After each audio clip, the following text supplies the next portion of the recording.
What you and Harvey do on your own time, it's... Oh my, we're getting started right now. Ladies and gentlemen, introducing first, from Hollywood, California, weighing at 135 pounds, she is the self-proclaimed queen, Gina Rose.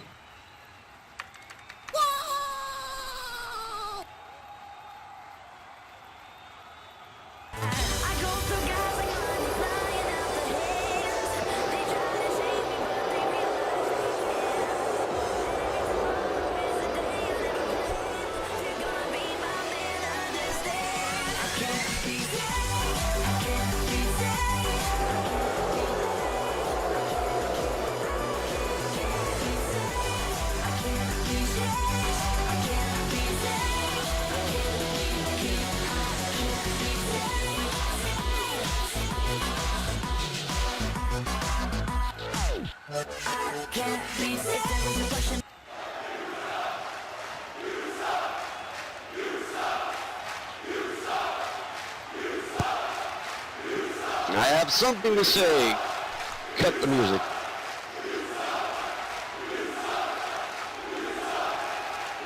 Hello, peasants, losers, stalkers, and ugly girls. And yes, I'm here again at the Bikers Bayou, no less. So now the bikers can also hear why I'm making this complaint.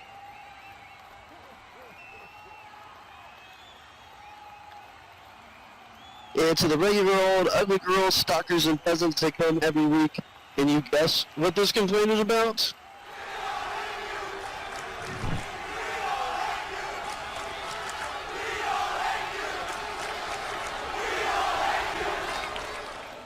Other than the fact you all missed me so much, it's been weeks, and I still haven't been contacted by management to take the DCWF Women's Championship title. Really? Like, what is the problem? Are you all shining it up for me, cleaning the disease off of it from the last ugly girl that had it?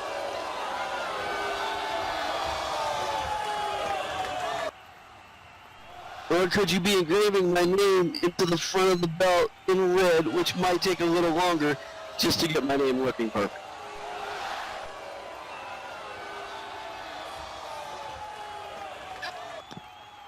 Or could it be that you are truly considering giving it to one of those animals backstage over me, over royalty, over perfection and talent?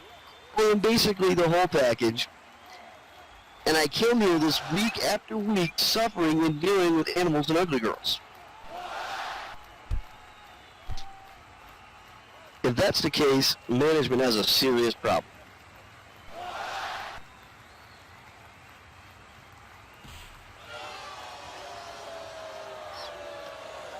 Those ugly animals and what you call women backstage are boring, have zero talent, looks, and nobody cares about seeing them every week. Nobody. I am what keeps the DCWF going each week. If it wasn't for me, DCWF would most likely no longer have a successful show.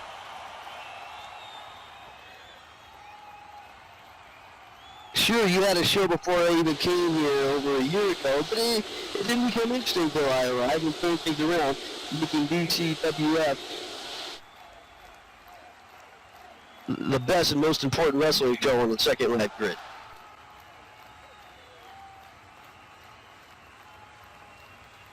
I really didn't need to be here today and show up in this god-awful biker sim, besides the fact the big, ugly, dirty old biker men don't do a thing for me, and don't get me started on the biker women.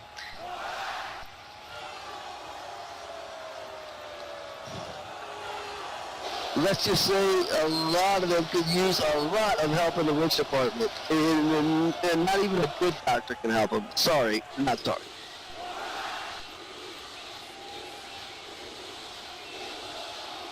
I just didn't have to be here at all. I could have been lying on the beach somewhere in a hot feather home or getting my hair and nails done, or donating to charity.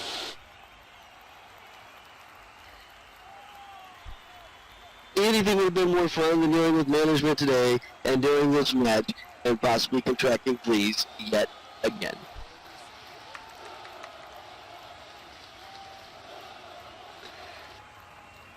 I also came back because I know how devastating you all would have been to see that title on one of those things backstage. I'm sure we're the only one deserving and qualified to hold the title as DCWF Women's Champion and reign over the women's roster. Now let's get this match over with so I can go home because I'm itching already. Well, there you have it. Strong words from Queen Gina Rose and her opponent from Baldwin, Florida, weighing in at 118 pounds, standing at a height of 5'4". She is Jaxie. Let's get elevated. No.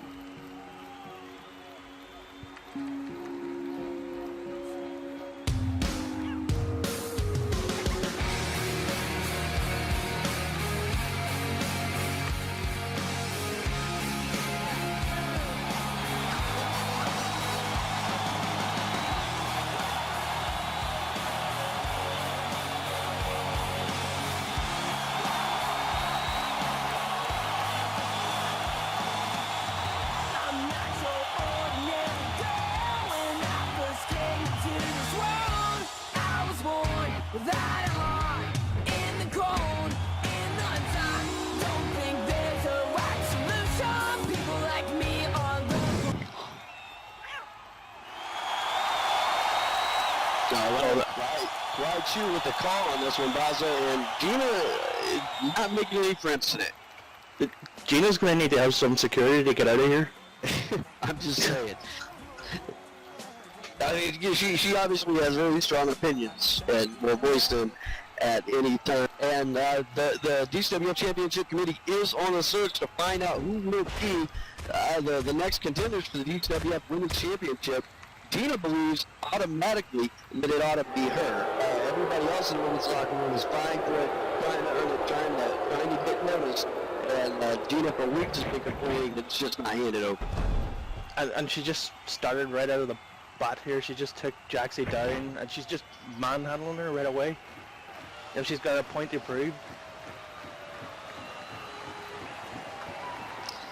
Yeah, well, you know, certainly, you know, of the two women in the ring, either one of them can win the DCWF Women's Championship and contend for it, but I don't think the Championship Committee has any intention of just handing it over.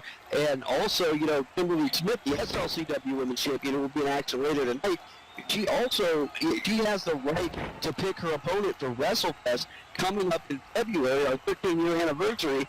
And so everybody is on their toes on the women's roster right now. Oh yeah, and you know, as a former champion, I know what that means, having a belt, and you can see it with Gina and Jaxie. Both of them are striving to try and get that belt, trying to prove a point. And Gina with that breakup butcher, like that is one of her most devastating moves that I know of. I've watched her do that time and time again, and it always hurts. Always. The bigger bitch is put down and then help weigh down mini opponent, and Jaxie Villanova also, you know, to just throw fuel on the fire. Jaxie Villanova is still holding a contract for a title shot anytime, anywhere. Well, that's true. She won that at WrestleFest last year, I believe. Correct. The women's division right now is just kind of like on its toes, and they're working hard, they're performing hard, and they're all ready to get that WrestleFest 13 match. It's going to mean so much to their careers and so much to their futures. And in front of this particular crowd right here, look, this crowd could be the crowd that determines anything. The way they do, the way they do, you know, Championship Committee loves to know what the fans think about certain folks on the roster. And, you know, heaven forbid that somebody, you know, somebody make it. I wouldn't say heaven forbid, but, you know, this crowd could pick the winner, for all I know. Or, you know, pick who gets an opportunity. Jaxie with that front flip leg drop, that's one move that I know very well. If you remember back in the day, that used to be my finish. This is enough to put her away. She's got one. Two. Not just a one. Just a one count. Jaxie Villanova going for that finish here early on in the match, trying to wrap this up and get a win over Queen Gina Rose. Gina Rose obviously has other ideas, getting that shoulder off the mat, sent into the corner now. Gina Rose in a little bit of trouble, Boswell. Oh yeah, you can see the tides turn. Jaxie's really played the spot. She's now taking it over really well. She's picking her spots well. And that's what you need to do, is to wear Gina down like that. Well, you know, with all the crap she talked in her opening promo, like, I'm surprised she didn't wear herself down. Well, you know, some of us like to talk. I mean, I'm guilty of that myself, so. And Jackson now laying in those fists. With Gina in the corner and sending her out with a monkey flip. Jackson Villanelle, certainly a decorated wrestler, many titles in the DCWF in her own right, but has always seemed to manage to be a target of Queen Gina Rose. Just doesn't like her, you know. And I don't know why. Who doesn't like kitties? I mean, I like Jaxie. Jaxie told me when she first came that she studied a lot of my tips back in the day when she was training. You know, and that made me feel good. But I know, for whatever reason, Gina's just had a problem with her from day one. And unfortunately, with all due high risks, Jaxie unfortunately went for a splash and just missed it there at nothing but canvas. Yeah, Gina getting out of the way just in time. Cutting off the Jaxie's momentum there. That's just some great ring awareness. Oh, and a drop kick right to the face.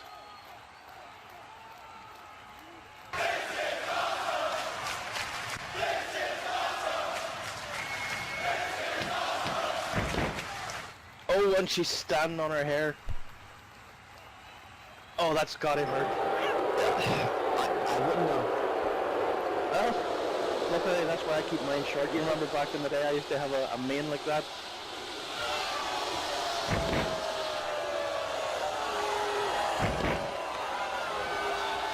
Stomping on her, just adding insult to injury here.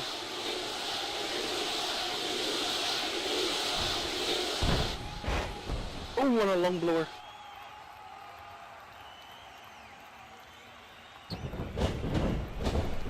Going for the cover. 1, 2. Oh, just a 2 count here. Yeah, 2 count only. Jaxie manages to get that shoulder up and buy herself a little bit more time in this match. But Gina Rose has had Jaxie's number pretty much the whole match thus far. Jaxie able to mount some offense, but not enough to put Queen Gina. It bothers me to. I'm an American. We have no queen. Well, you know, I don't recognize royalty myself, so you know I can't say the same thing. Except for we have Beyonce. I mean, to be fair. I mean, we just have Bono. Can we call him a king or queen?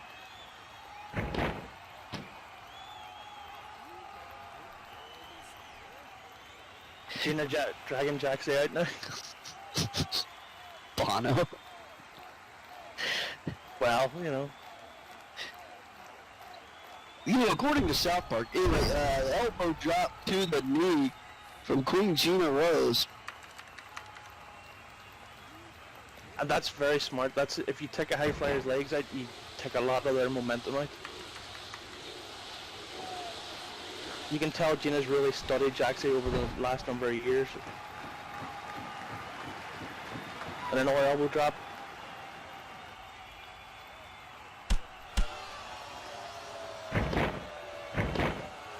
Jaxie coming back now with a split personality combo, as she calls it.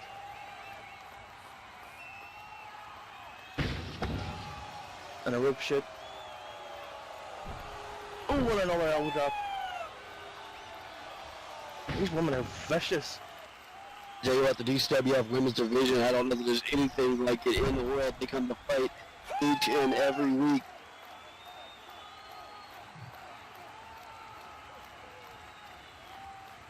Hey, Jackson picking her up. What's she gonna go for here? Look, she's got her by the hair. That's why I cleverly don't have hair. Well, exactly. Had she hit the D elevator? Could this be it?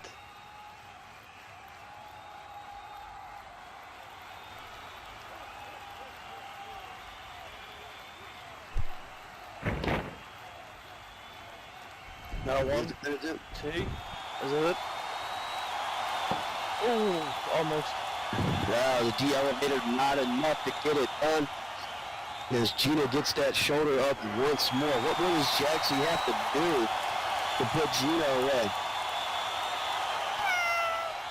I mean, at this point in a match, and you know yourself from being in there, you start to doubt yourself every single time you don't get that 3. And going for the figure 4.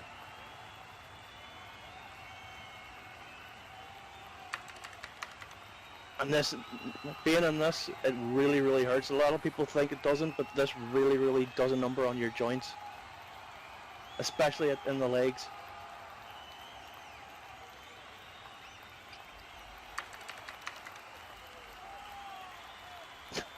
Was she crying? It looks like she's welling up there a little bit. It looks like she's got some tearage going on. I mean, I know it hurts, but come on, really? Come on, woman. Why are you crying? Things you're never allowed to say to your girlfriend for 500, Alex. And that's why I'm divorced.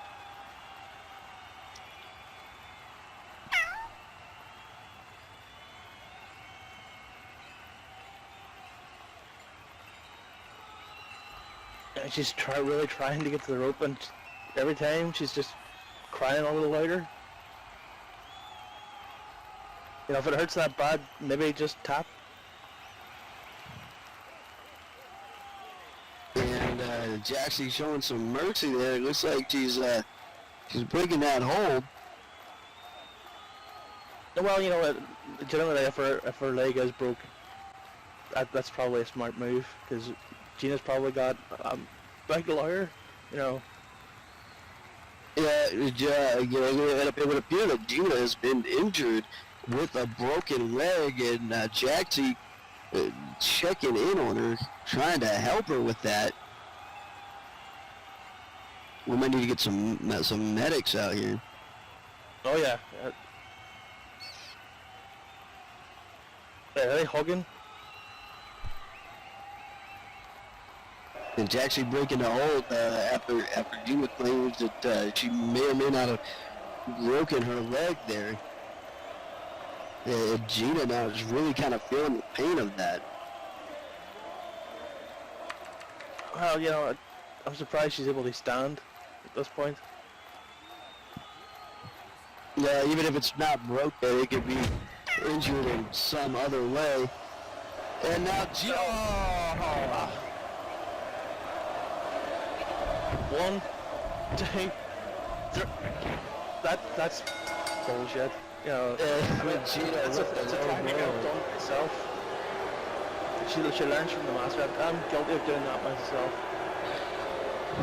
Ladies and gentlemen, here is your winner, Queen Gina Rhodes.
Gina was very, very smart with that one.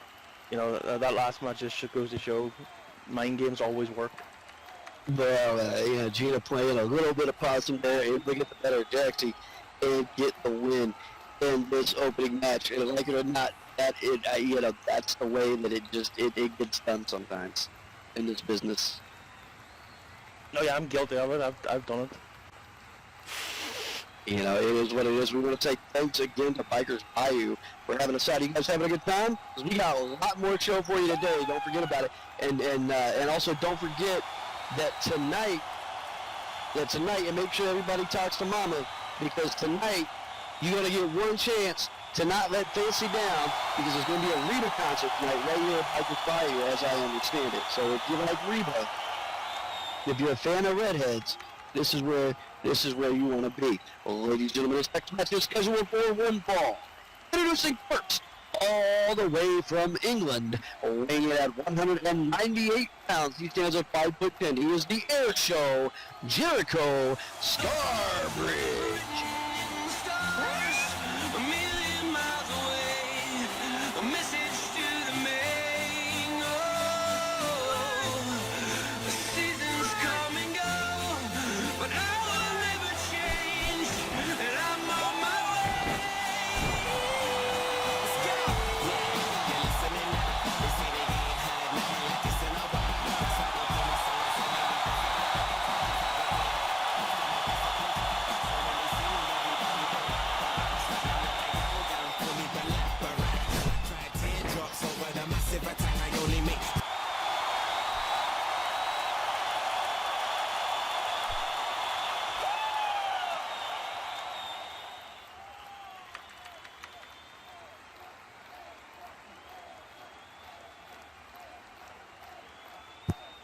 And his opponent from El Paso, Texas, weighing in at 295 pounds, he is the Chainbreaker, Xander Garcia.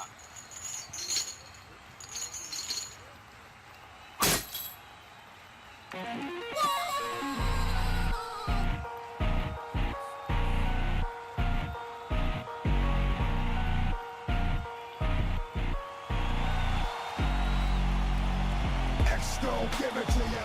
Fuck, wait for you to get it on your own. X gon' deliver to you. Knock, knock, open up the door, it's real. With the non-stop pop-out, stainless steel. Go hard, getting busy with it. But I got such a good heart that I make a motherfucker wonder if he did it. Damn right, when I do it again. Everybody say I got to break bread with my enemy. No matter how many times I break bread, when I break, who you sending me?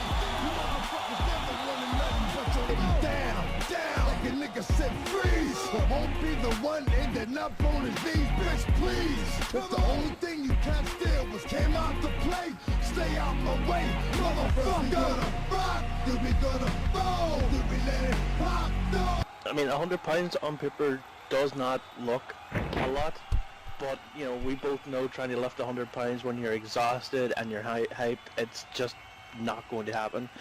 Both of these people I have been lucky enough to face in the ring numerous times. Jericho, we've had a storied history, we've been friends, enemies, frenemies, whatever you want to call it.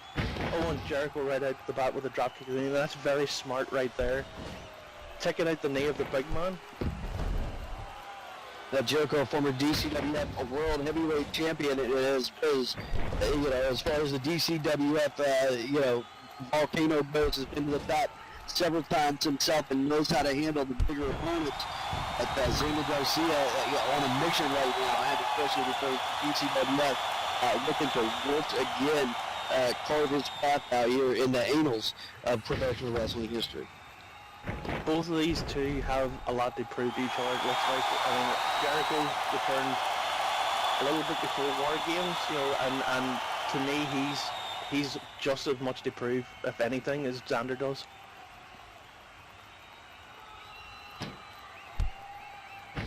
And Kelly, our friend Kelly out here appreciating the man meat, if you will.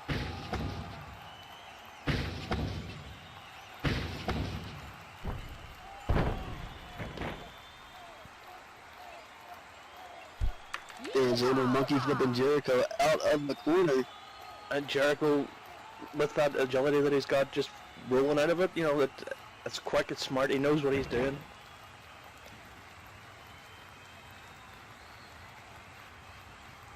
You know, what Jericho needs to do, the strategy that I would do going here is not let Xander touch me, because if Xander touches me, he'll get tossed around.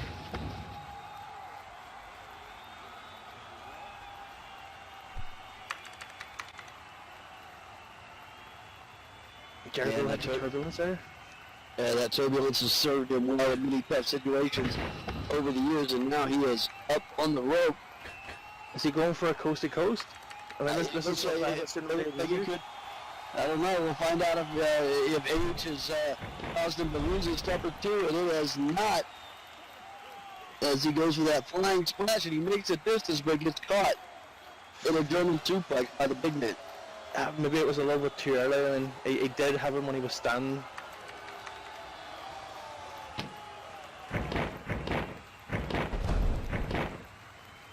And Xander just taking him down, just really showing him the power. Jericho nipping up and kicking him in the knee.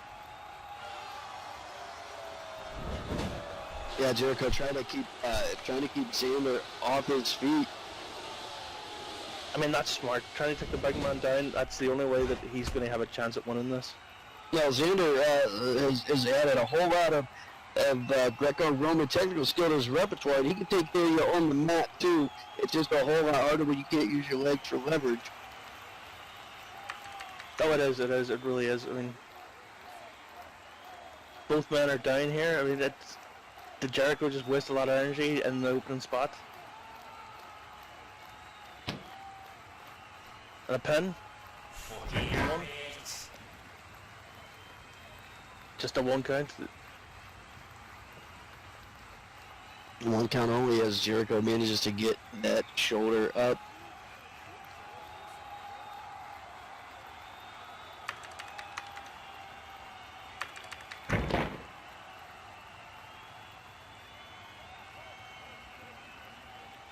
And Jericho Starbridge starting to show some signs of frustration and wear and tear there, but you got to keep going. You can't just drop a guy like Xander Garcia. You got to work him down. You got to chop him down piece by piece. Oh, and Xander's just caught him. We were talking about the strength of Xander.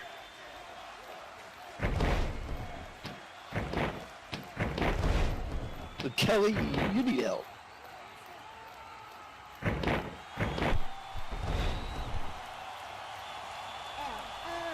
Tossing Jericho out of the ring. That just showed how effortless Xander could make that with Jericho. He's literally like he's just tossing around a teddy bear in there. For him to handle the air show now, you might want to rethink whatever strategy he came into this match with, because right now it's not working for him. He's getting cut off time and time again. To be completely honest, that's why I'm glad I'm sitting here and not in there.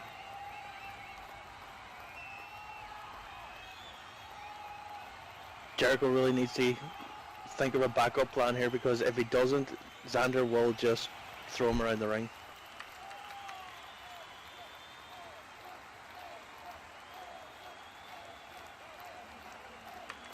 Jericho back in near 10 count there, he got in at 7. Yeah, it looks like Janet just grabs him and tosses him out the other side. Oh, holy shit. My bad.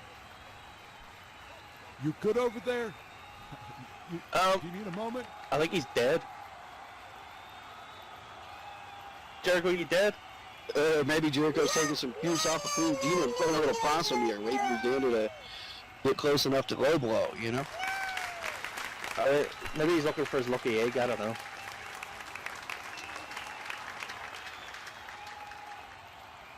You're back at Bayou, Jericho. Is your lucky egg fine? There's bikes and there's like beer and there's wrestling and stuff. You get a match right now.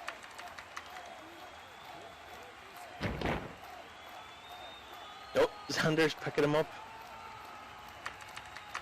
Xander's holding him up. Letting all the blood rush to the head is not going to be good for Jericho. If he has any left. Well, we can hope so.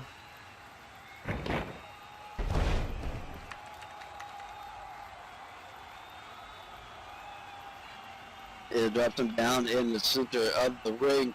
At this point in the match, Jericho Starbridge has no answer for the chainbreaker. Xander Garcia, and former DCWF World Heavyweight Champion, we're watching him get manhandled right here At full tilt, they're Bikers Bayou. Oh, Jericho just super kicking him. I mean, sometimes I think that was just an instinct. Well, instinct is part of the business here, and Jericho able to get that leg sweep in there and not have a problem with it. He takes Zero off his feet, binds up a little green roll, and there is the jelly roll. Has he got him? 1, 2. Ooh, not almost. I'm sure Jericho's thinking, what does he need to do to put this guy away?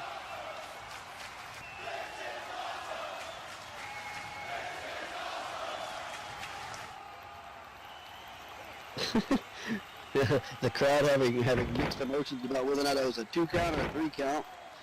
And Jericho claiming he knows what he needs to do. He's getting himself worked up. He's got a second win. He's got a full head of steam here. Let's see what he brings to the table. It's the jelly worm. We know what's coming. The jelly worm. Yeah. Oh. And that B-header right off. I'm surprised that wasn't a 3. And Jericho starting up, getting revved up with the worm and getting caught. I'm the code breaker. Come on, Jericho. I think Jericho's got this one now. 1, 2. No. I mean, what left do these two have to throw at each other at this point?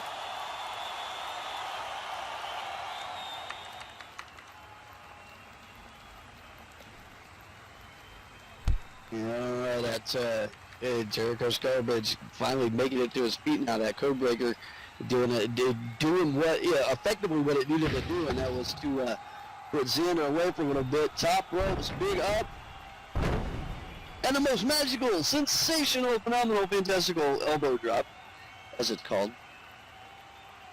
And then he gets caught. Well, I don't think I've ever seen Jericho hit that. He's always just kind of failed with that one. Xander's got him here in the X-Pac. And I don't think Jericho's going to be able to move him at all. Well, I was about to talk about there's nothing like pro wrestling to bring people together, but apparently people are getting disowned for cheering for their own people. Oh, I don't know. And that X-Lock locked in. The referee checking in on Jericho. Jericho's in the center of the ring. He's got a long haul if he wants to make it over to the ropes.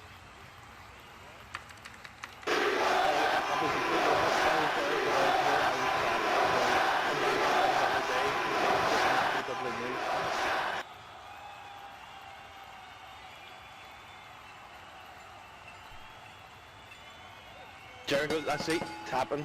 Smart man. And there it is, ladies and gentlemen, here is your winner by submission, the Chainbreaker, Xander Garcia.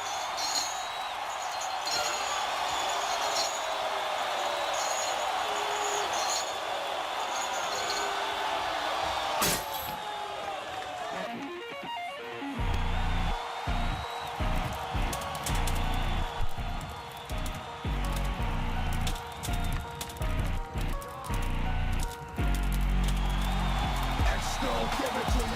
Fuck, wait for you to get it on your own. X gon' deliver to you. Knock, knock, open up the door.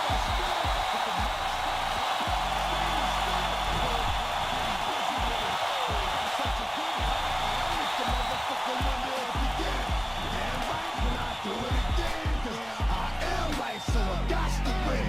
Break bread with the enemy. No matter how many cats I break bread with, I break who you sending me. You motherfuckers never wanted nothing but your life saved. Bitch, that's on a life day. I'm getting down. Like a nigga said, freeze. It won't be.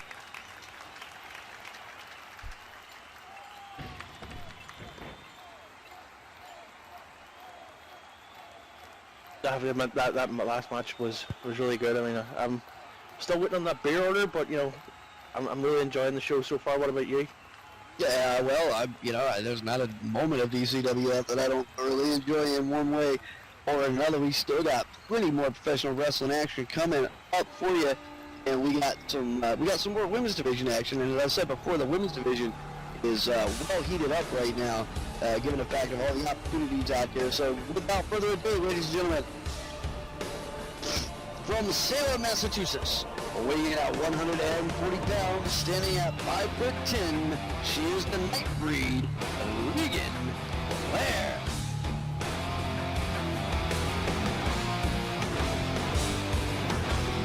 I sense it, I feel it, it's aching in my bones. I taste it in the air, hear it in the undertones. The birds left, no crickets, their silence sings of death. The river set on pause, the storm holding its breath. Something wicked is where he comes. Something wicked is where he comes. No fight now. It's a terrorize response. Something wicked is where he comes.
And her opponent from Belfast, Northern Ireland, weighing at 110 pounds, she is Emma Ray.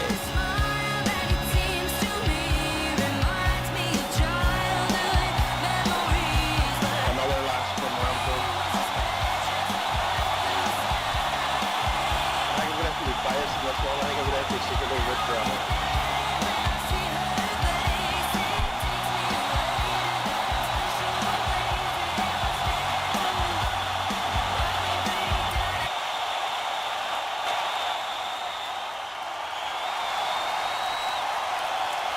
The ref's doing the standard checks here, making sure she doesn't get too handsy.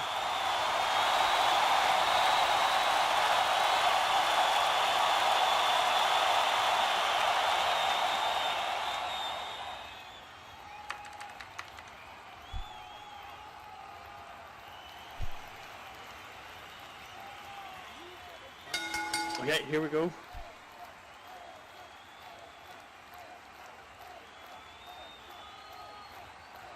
Look at the height difference between the two of them. Oh my god.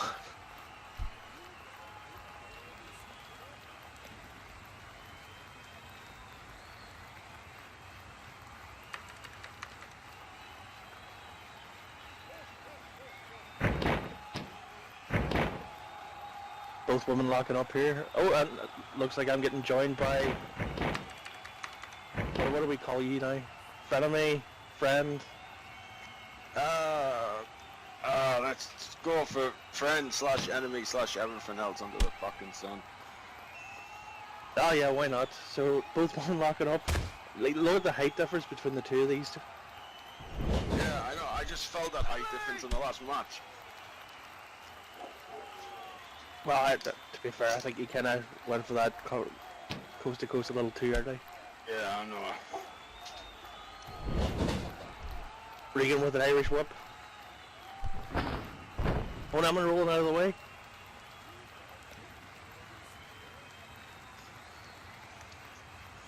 Yeah, these two haven't quite the bad blood as of late. They've been facing off each other a couple of times now.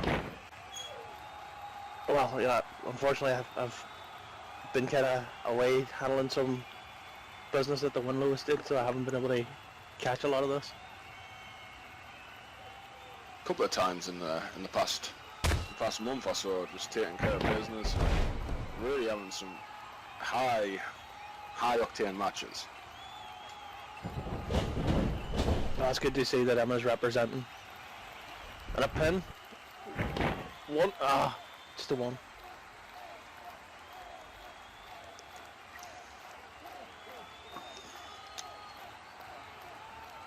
Yeah, I figured that you would have been cheering for Emma in this match. You know, it's like the football. I have to support the home team. Is she the lucky to your charm? She might be, you know.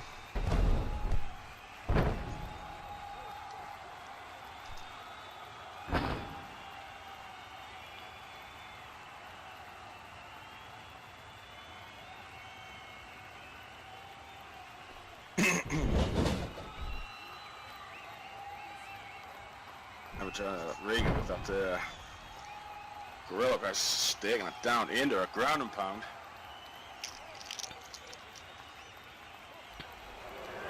Regan's just toying with it at this point. God, can you remember when Voodoo used to do that to us? I still feel it. I wake up every night feeling those fucking pains.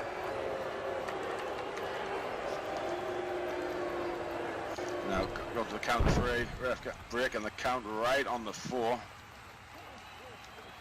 Taking every second of that going in for a pin. 1, 2, and just a 2 count.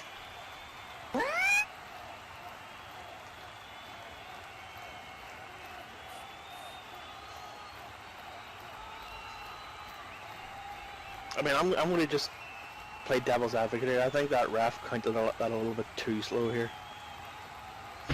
Yeah, I've not to question the ref because most of the time. Oh, up and over the top rope. There we go.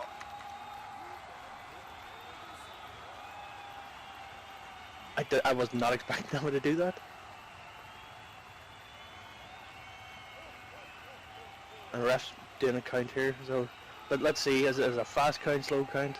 My money's on a fast count.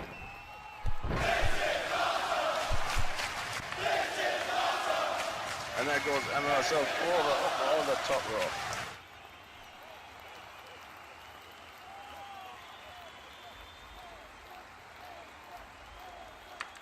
Ref having the count again here, so you know, just like your match, I think both of these two women are just deciding to go hammer and nail at each other. It's like, as you said, that they seem to hit each other.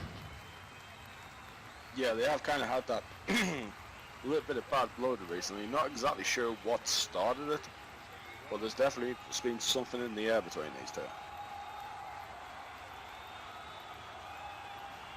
Well, you know, I'm not sure. As I said, I haven't seen it, but you know, my money's on Emma doing something. I think Emma may have started it, just because you know how us Irish are. We like to pick fights.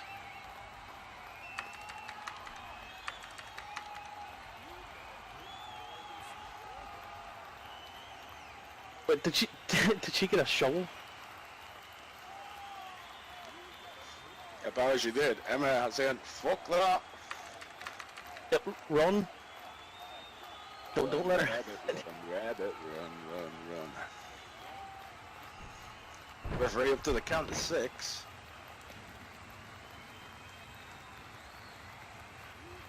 Now, let's be honest, if Regan uses that, is it a DQ? It is. But no, Emma getting the upper hand there, that drop toe hold.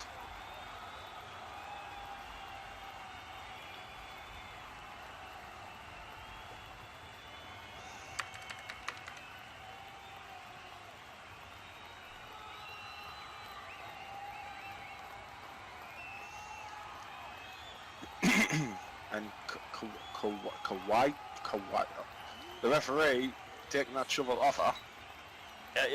I've not pronounced it. I just call her ref 1. Now Emma with that whip into the corner. That's right. The whip. Whip.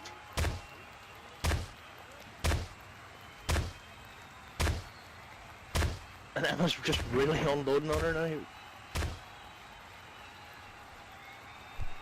Emma dragging her back out. Front face lock.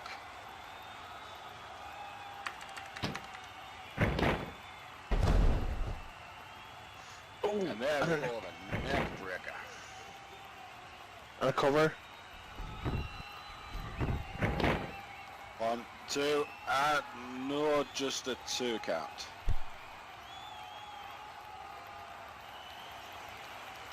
Yeah, it's getting to this point in the match where, you know, I think Emma's getting tired. I think she's going to do something she'll just make a mistake. You can just see it. She's getting really frustrated. Yeah, she's going to have to keep her composure because she might be in control of it, but Regan is not an opponent to underestimate. Well, no, look at the As size you of her. know, matches can just turn in the blink of an eye. Look at all it takes is one little thing, and oh, Oh! Damn! just like that. Sorry, Emma, I know how that feels. Emma, you dead? Are you dead? Did you break her lucky egg? Wait, what? Did Regan kiss her lucky egg before the match?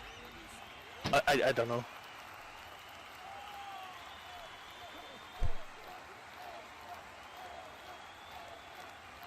Oh, and you know what's Regan got in mind here?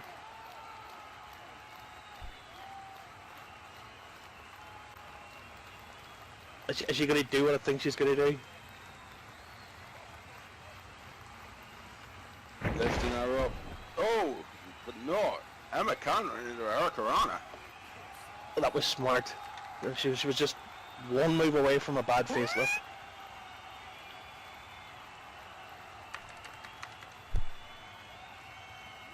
And the referee's trying to restore some order here, get them back into the ring. You know, as you know, sometimes in the heat of the moment, that's just not going to happen when two people want to fight. Exactly. This is where I feel sorry for the refs. The ref. I'm just gonna give up. The ref trying to get order. Kawaii Chu, maybe. Yeah, I think so.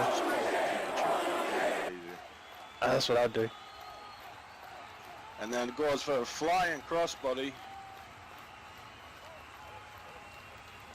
If these two don't get back in, it's going to end in a count out. But you know, like I said, when people want to fight, just no listening in them. Already, referee up to the count of 7. Does Emma even have the strength to drag Regan back in at this point? Oh, assume I doubt with a nice toe kick there. Regan feeling the effects. Oh, Emma going in with a big boot by Regan.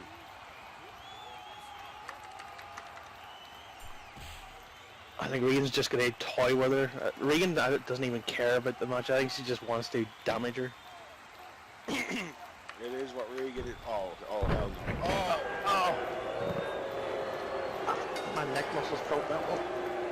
And there they are counted out. Refused to get back in the ring, just hell bent on causing damage. This ends in a no contest, both Regan and Count. The ref might want to get in here before Regan just continues to damage her. You know, there could be some injury here if Regan chooses to not let go. Yeah, but look at the size of Regan, look at the size of Pikachu. Do you want to get in front of that? No, as I said, with Xander, I'm kind of glad sitting here. Oh, no, they're still going on. Regan now with a front face lock.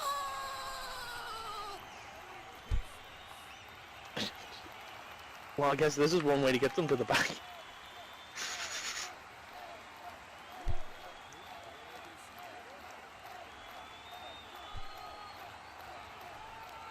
Now just jump out, and here they go. The handbags are out. Are they going at it?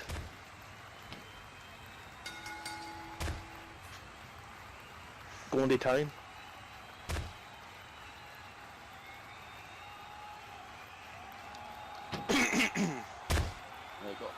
Still in.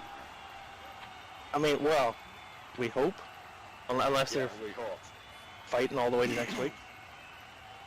Alright, what do you say we get on in, keep this momentum going, get straight on into our next match? Oh yeah. Alright, let me just get everything here ready. Wait, what's going on? Oh, look who it is.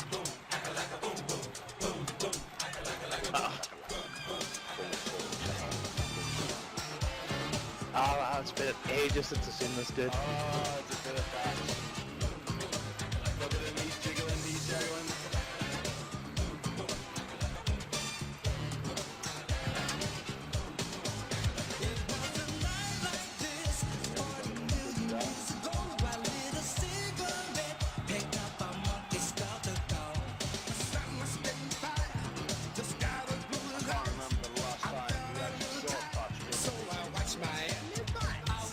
To be completely honest, I think it was a hard working.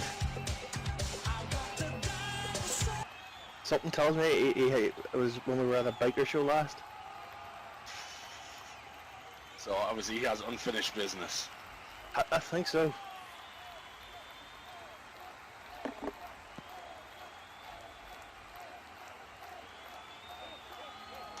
Alright, now y'all go and cut Pat Stigler's music. I need Pat Stigler's music cut right the fuck now, okay? Because Pat Stigler's got something that I gotta say today, alright? And I got a message for Biker Bayou, alright?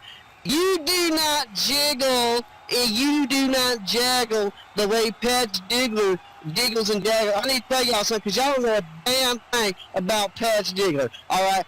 First of all, let me tell you something about my Hayabusa 150. Can't none of y'all hold a candle to Pat Stigler's Hayabusa 150. I go on that racetrack with y'all, all y'all, and smoke it like Snoop Dogg at goddamn Willie Nelson Concert. Now, I want to say something else, too. There is not a reason in the world, there's not a whole reason in the whole wide world that Pat Stigler should not have been booked at Bikers Bayou, okay? Because everybody knows that Pat Stigler is a man of the people. Pat Stigler is the kind of man that has community service messages for people, okay? Because I care about each and every one of you, even though you do not jiggle and you do not jaggle, okay? First of all, I want to talk to y'all, especially you Biker Bayou riding club people, about the dangers of methamphetamines, okay? First of all, methamphetamines are bad for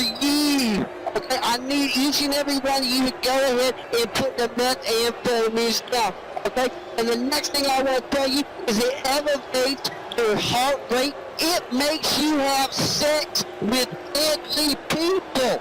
All the methamphetamine, okay? And the next thing I want to tell you is about your teeth. The dangers of methamphetamines for your teeth. You start to lose your teeth, okay? And then you walking around with no tooth, and all of a sudden everybody thinks they're from West Virginia. And what the hell is this? This is Mama T. I'm the owner of Bikers Bayou. You will shut your mouth. But I would not shut my mouth, but half of these people only got one tooth in this. And oh my God, if Forrest Gump and Dolly Parton had a child, it would be this woman right here. I don't even know what to say right now. Yeah, I know what to say. You ain't worth jack squat, and I got somebody who knows how to take care of your little scrawny ass. Ain't nobody in the I am a SLCW former champion. Ain't nobody in the back. Yeah, only in your imagination, boy. Sit down and shut the hell up. Oh shit, that's him told. Oh dear, Patchy does know how to get himself into a pickle. I mean, I wouldn't want to mess with her. Punk ass bitches. Alright, well, Mama T saying she knows somebody. Well, it's not me, because, you know, I'm sitting I know here. somebody that can handle him. You know what? and Don't make bring him out anybody you cry want to bring like out. a girl. Don't bring anybody you want to bring out. Because Mama says stupid is or stupid doesn't. You probably bring out some stupid others. I said so. and I'm mama. Hey, hey! The last time Ace was up against Pat just shit himself. I did not. I was having a medical issue. You know, I'm a big about it. It's terrific. Here, Mom.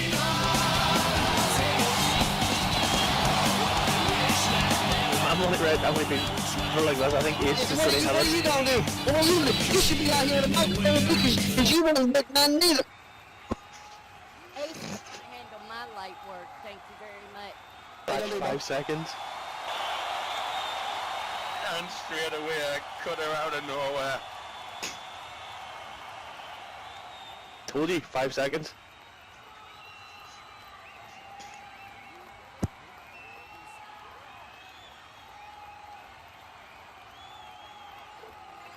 I think he shit himself again. I think he has. I can smell something. And that ain't gasoline I smell. Did I win? No, Ace came out, he cut at you, your face is down in the mat. Ace already left the building. I won again. Oh god, now he's singing the Bee Gees.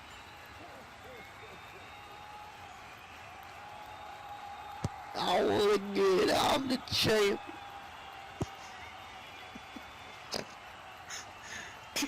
Alright, so as Patch stays in La La Land and makes his way back, let this be a lesson to everybody. Don't mess with Mama T. Because apparently she's well connected. And don't mess with this. Fucking cut her in and over.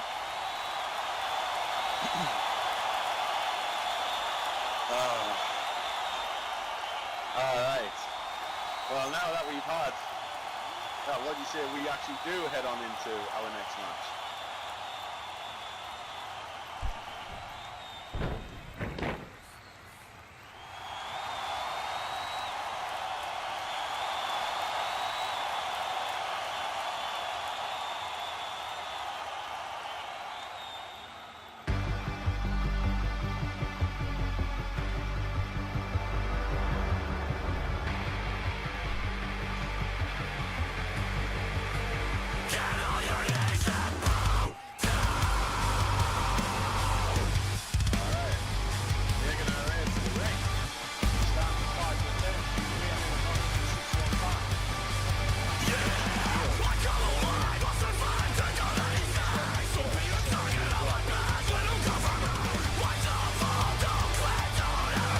That's a big stick.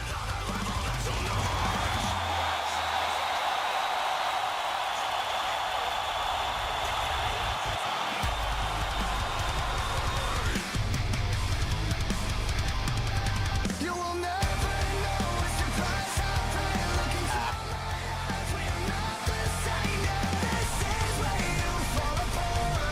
Yeah, this is where you break. She looks like she's gonna eat me.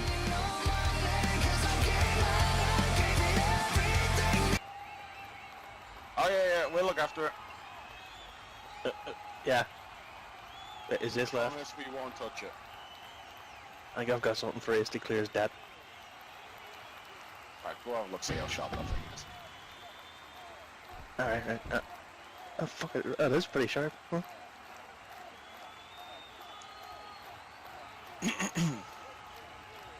Alright, and her opponent. Taking her way to the ring. She stands at 5'7", weighs in at 135 pounds. And she's the also the London Underground. And she is your SLC Women's Champion. It's the underdog from the Underground, Kimberly Smith.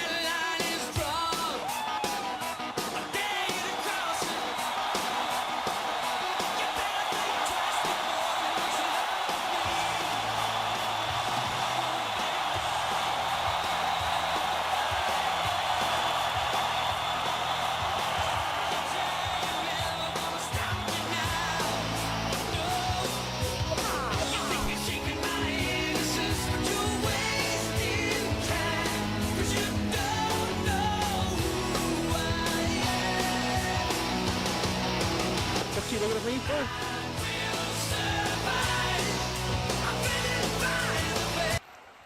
I swear that girl's always looking at me every time I show up somewhere.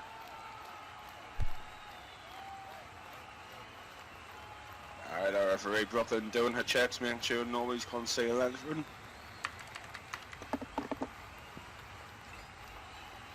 Yeah, well, at least this Brooklyn one's not as handy as that Trains one. She likes to go thorough.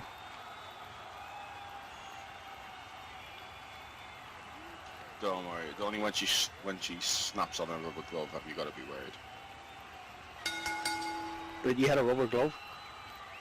No, just that's when you've got to worry. My money's on Bologna here. I don't know. Kim is a fighting champion. She's taking on her adversary at the time. And bang! Straight out the gate. Damn, that was quick. I didn't see her move. Top kick to the knee, turn it down. Yeah, just don't go for a coast-to-coast, Kim.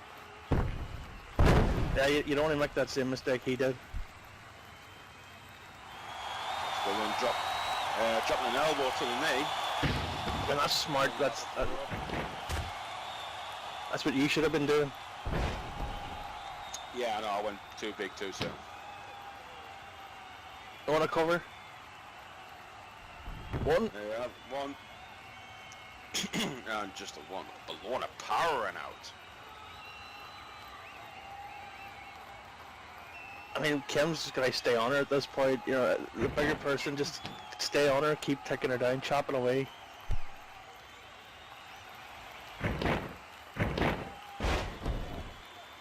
Oh, and a DDT to the leg.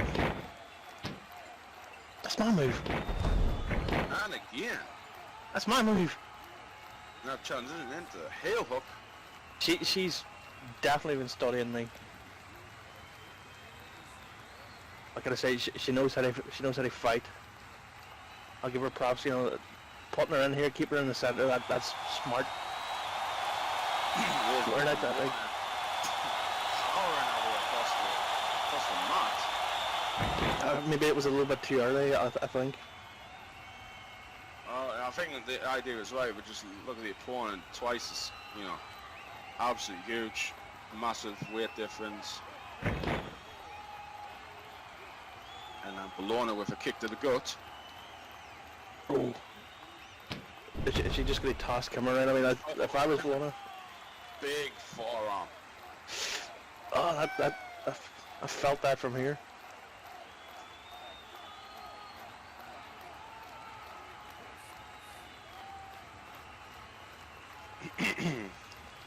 And now Kimberly in trouble for the first time in this match. After that big forearm. Shades of the great Carly. I think Bologna's going to eat her, to be fair. Yeah, it might be lunchtime. Oh, there she goes. Spine buster in a ground and pound. That's one way to tenderize her. Stomping away at her now. You know, Kim really needs to. Kim really needs to fight back if she's got any chance in this. Otherwise, Bologna's just gonna, like Xander don't use, just throw you around. Yeah, and this is what's been pretty evident now with that backbreaker. Going off the ropes. What you going for here? Oh, and a fist drop right to the face.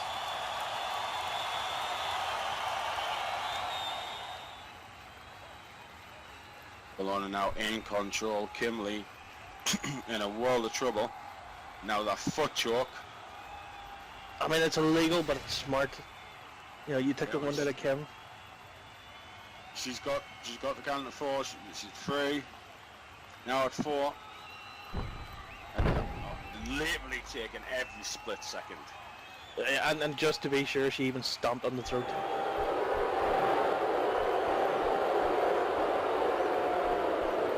One is smart. Like, if you take away Kim's way of breathing, you know, she's not going to be able to fight.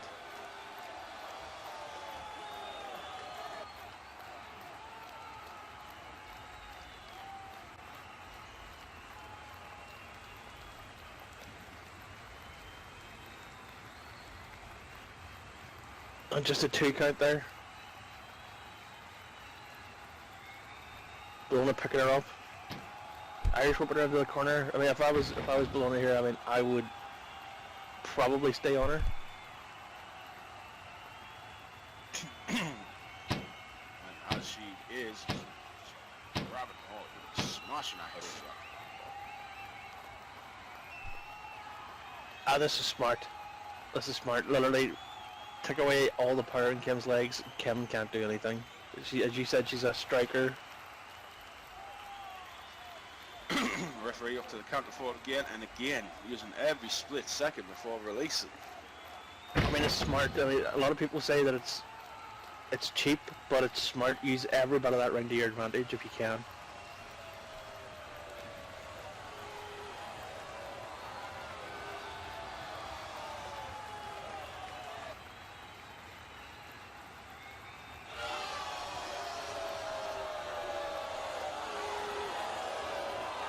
Dragging her out to the corner, out to the center here. What's she gonna do?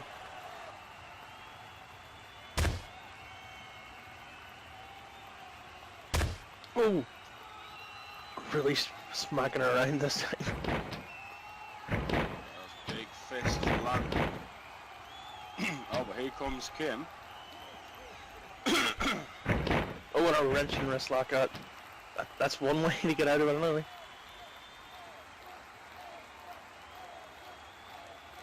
If I was blowing her right now, I would just smack her with my free hand.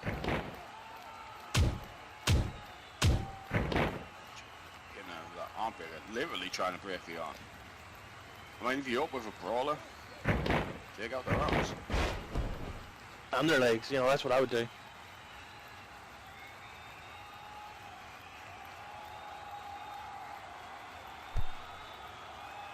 Lorna now down on the mat.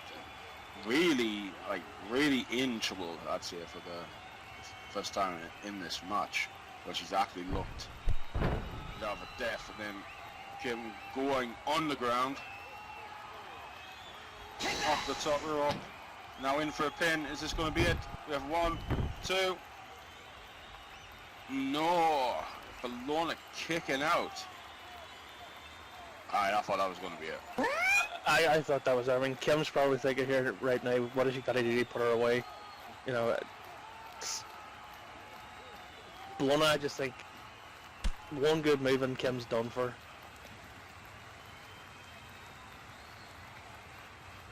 Here comes Bologna off the ropes. Oh, and a spear. I think that's probably enough.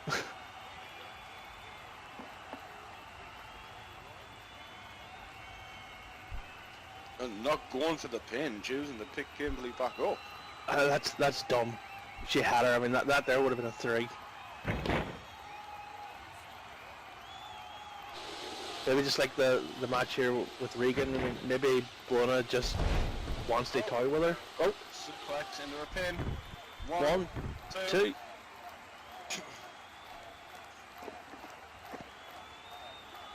You can really see the fight in Kim here with this one, to be honest. Yeah, I think the mistake there for Bologna was not going for the pin straight after that spear. That's what I would, you know, I think that was the mistake. I mean, if she doesn't capitalize on this, Kim may have a chance.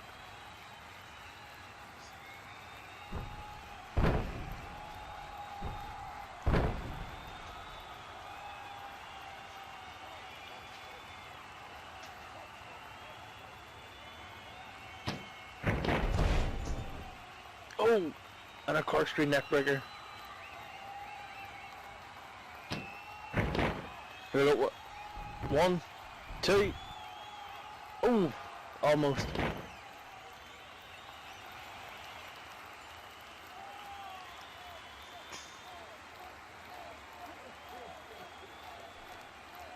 Both these ladies looking like they've took it out of each other at this point. I'll go back to that spear. That's when she should have pinned her. At this point, like, I think she's letting her catch too much breath back. I think she's just going to lose. My money was on Bologna. I think Kim's just going to squeak by this time.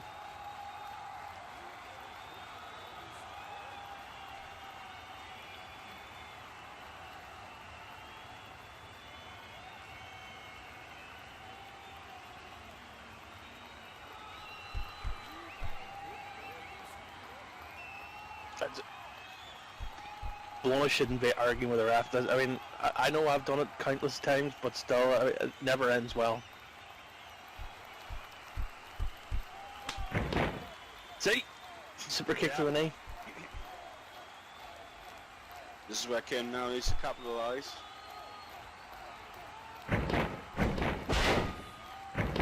Oh, went into that octopus hold. Is this enough for Bologna to tap out? I don't know. I mean, has she been wore down enough? She went for this before, but this is a bit further on in the match.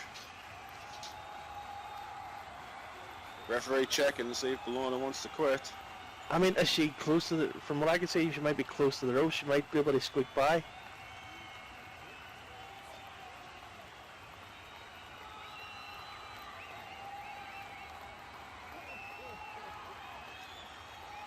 Kim trying to wrench it. Bologna now trying to stir and drag her way over.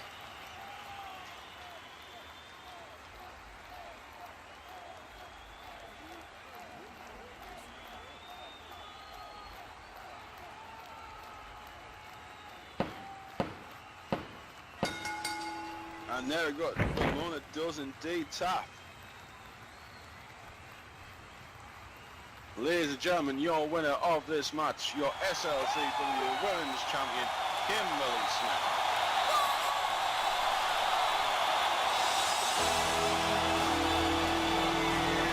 I'll go back to the point that, you know, Bologna made way too many mistakes in that match.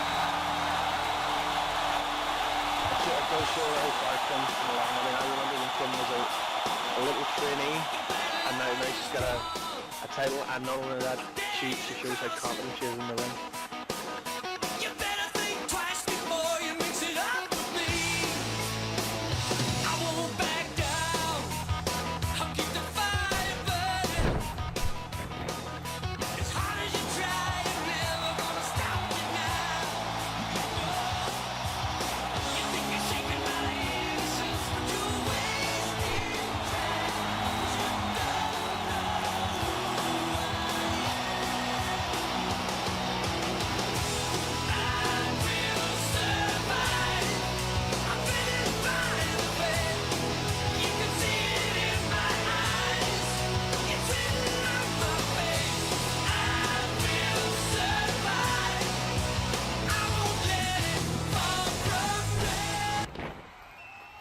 We didn't touch it, we promise. Yeah, it's been right here. Oh, see, I didn't touch it.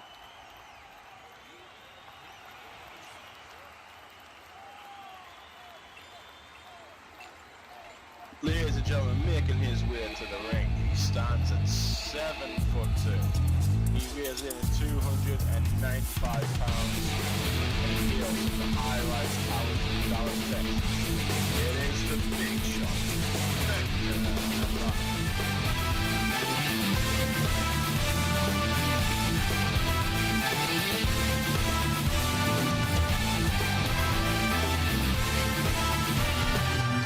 I haven't seen this guy in a while.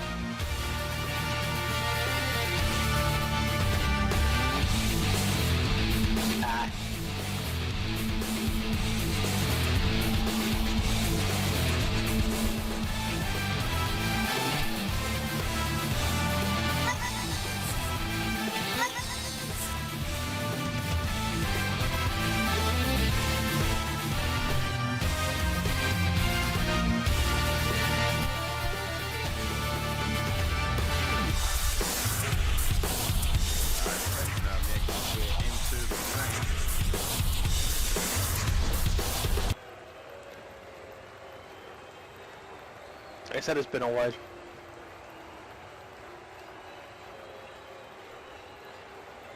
Oh, you know, while I'm here, I may as well pimp my gear. It's fashion season after all. Benja is wearing a Winlow Gear original. Alright, making his way to the ring, he stands at 6'2". He weighs in at 246 pounds and he hails from Los Angeles, California. It is DCWF World Heavyweight Champion, the man, Michael Thomas.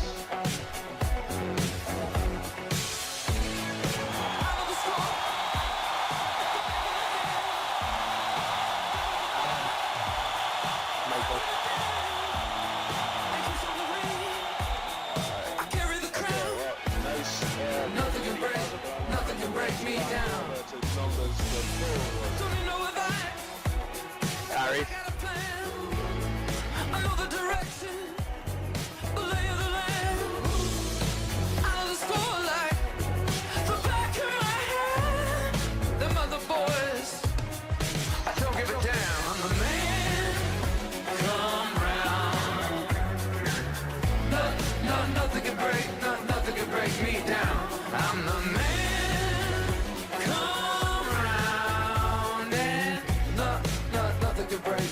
You can't break me down. I got gas in the tank, I got money in the bank, I got news for you, baby, you're looking at the man. I got skin in the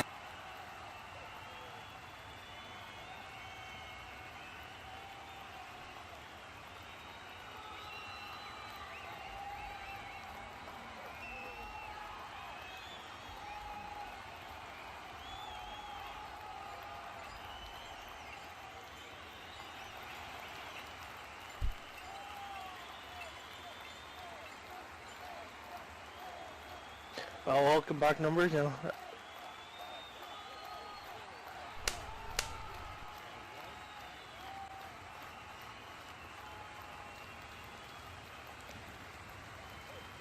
Alright, just 1, 2, just 1, 3.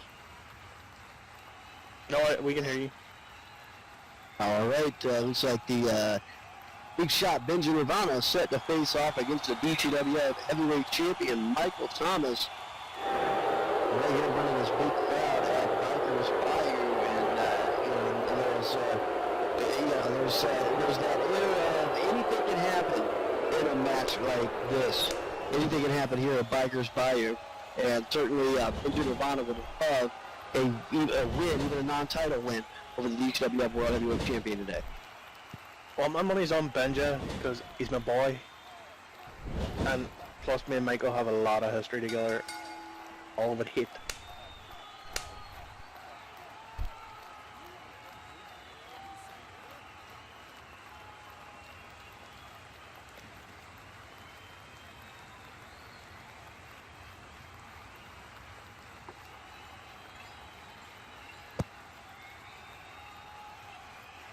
All right, Bikers Bayou. We want to remind you tonight that I think it was at 6 o'clock.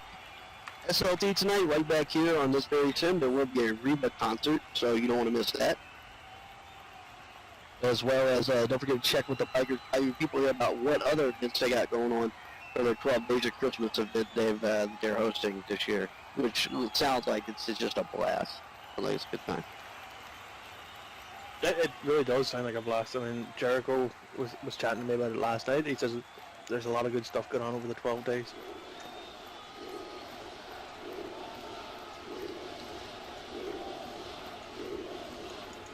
I mean, these two are just chatting back and forth there. I mean, I think Benja's just going to murder him, to be fair. Well, Michael Thomas, claiming the DCWF World Heavyweight. He was the king of the volcano, and he's been doing business ever since. But the big shot Benjamin Nirvana, that's a tall order right there. Benjamin Nirvana's a big boot. Oh yeah, Benja's got him in a nice wrist lock here. I mean, I think Benja's just going to toy with him. Well, I might be biased because he's my boy, but you know.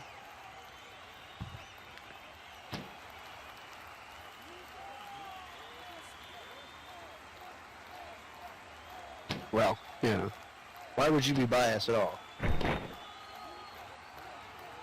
Well, you know, he paid me.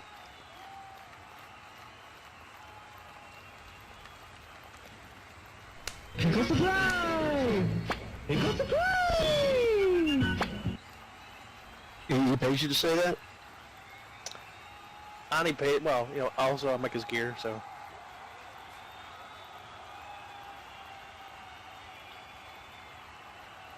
I got 9 side hustles going on. 2 men lock it up again. Benja going to do a waist lock. Yeah, Michael Thomas, World Heavyweight Champion, has earned his spot at the top of the volcano, no doubt in my mind, but it's going to be a different strategy wrestling somebody like Benja. Oh yeah, it is.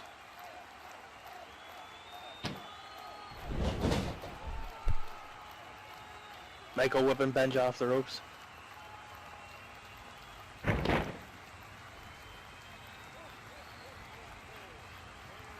And taking him down with that arm drag. Benja getting right up past it, though. Benja Benji Nirvana, showed up at a DCWF not too long ago.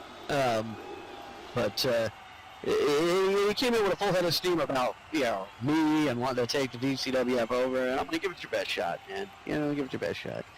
And with all credit to Benji, he's taking on all comers, and he's holding his own in a DCWF ring.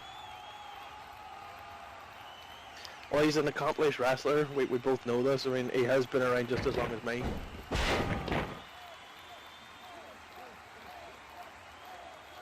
Benji taking him down again, really wrenching in that crossface. Is it a crossface? And the angle's not too good from here. Yeah, he's got him in that crossface there, and Michael Thomas trying to work his way out of it. Guys, Benji's just toying with him. Well, Michael definitely the smaller opponent. Benji Nirvana been around, in professional wrestling in the world in second type for years and years and years now. So he's got all the experience in the world. But Michael Thomas, I don't always approve of the way that he behaves, but I will say he's got grit. He's got a lot of fight in him. He's got a lot of determination in him.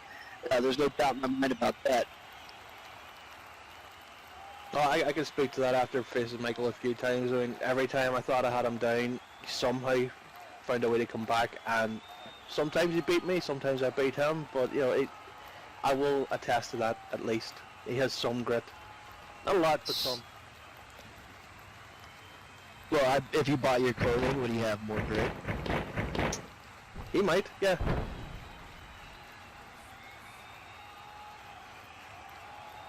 I see Pay me money. I see how it is. Pay me money and I'll pimp you to the world. I'll give you a Linden. Everybody, numbers Rosini. There you go, that's your one Linden's worth.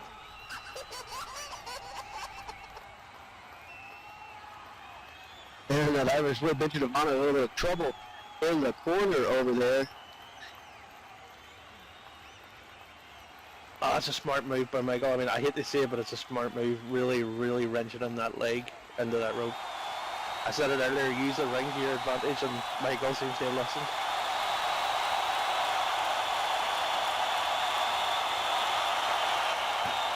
If you're going to beat a big man like Benji, you got to get his legs out from under him. You got to get him weak. You got to get him where he can't make a strong stance. It looks like he really learned from Jericho's match, because, Jericho didn't do that.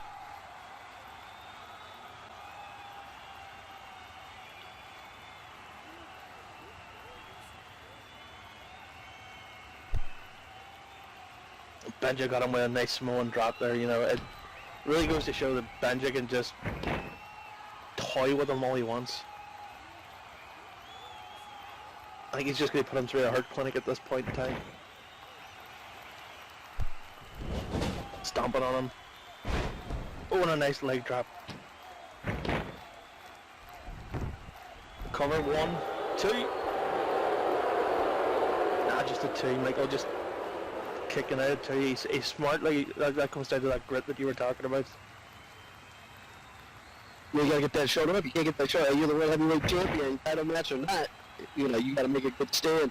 And if you want to add to your resume, if you really want to add to your resume, beating somebody the caliber of Benji Nirvana is the way to go. For sure. Oh, it definitely is. I mean, Benji's been around for a long time. Michael beating him as just more than Michael's stock, to be fair.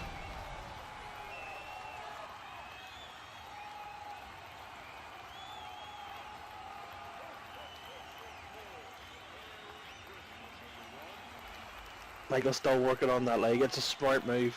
You take Benji's height advantage away, Michael can do whatever he wants. Picking him up here. And whipping him again. Oh, the calf killer. That's a nice move. But I think Benji's height might give him a bit of an advantage if they're close to the ropes. Yeah, Benji's definitely got a bigger reach. He's got he's got less to travel.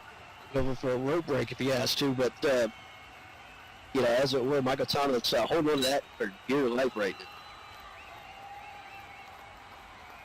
now. I think he's getting the ropes.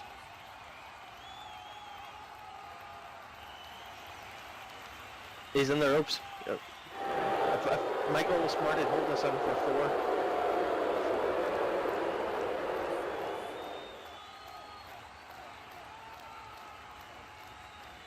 3, yeah, no, he's definitely doing that. That's what I would do.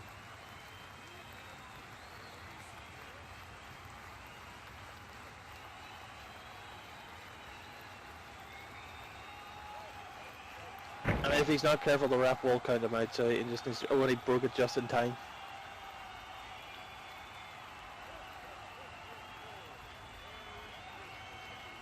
Yeah, and the rules of professional wrestling, for those of you that are new to this type of thing, you got 5 seconds when the ref tells you to break the hold to break it. Yeah, which means you can't hold on to it for 4.9999999 seconds. As long as it's broke before 5, that's fine. I mean, look at these two, they're both wore out at this point. Oh, and a nice spine buster.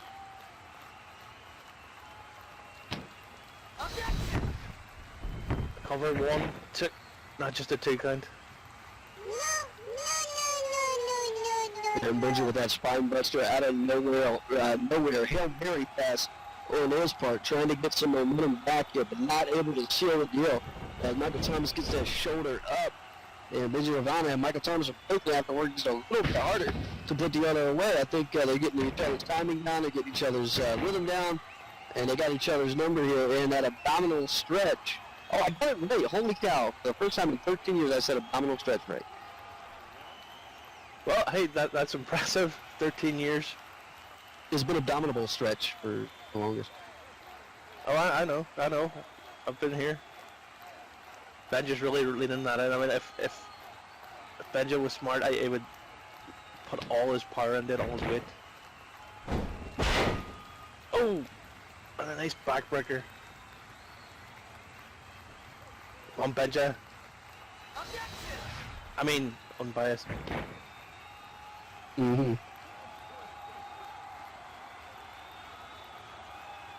Picking Michael back up here.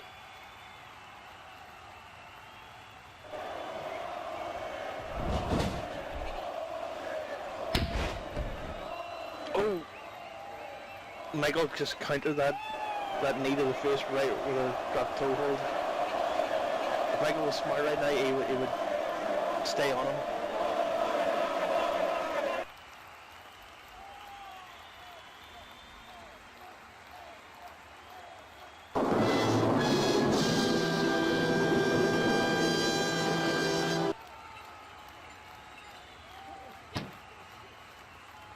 I'm going for a figure 4, but is he too close to the ropes?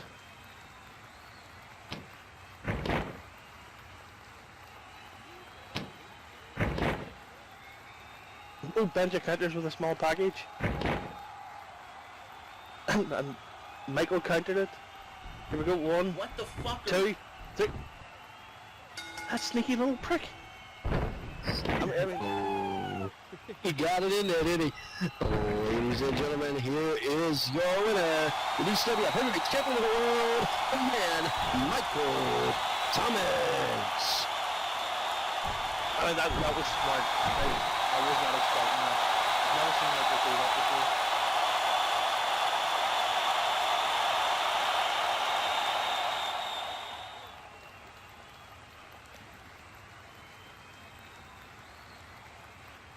That was a smart move by Michael, just going to the back. He doesn't want to stay there with a pissed off Benja.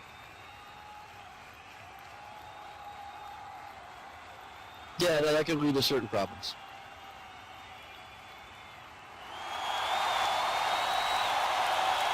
Benja's in the back.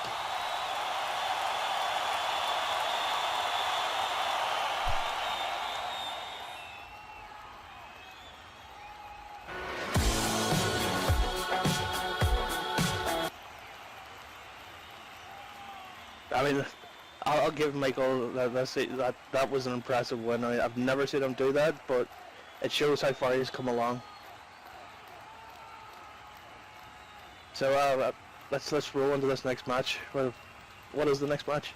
The next match, also another DCWF Women's Division match, and you know the story behind the Women's Division, so expect some fireworks coming up here. Ladies and gentlemen, this next match is scheduled for one fall.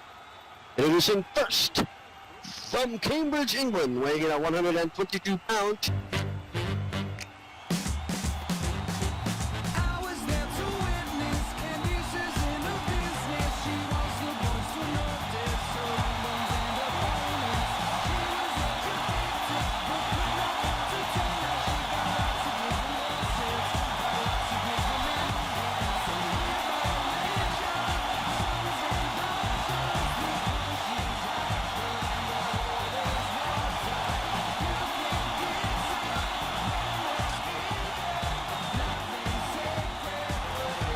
His performance actually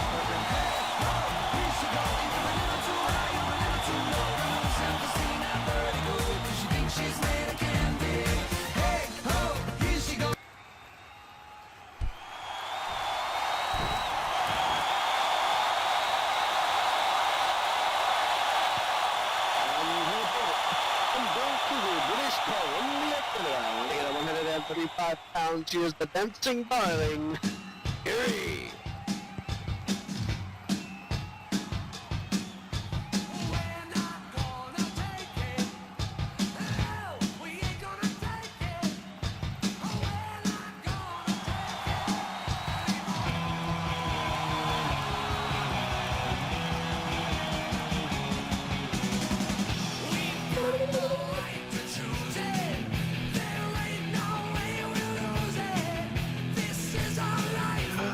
beer.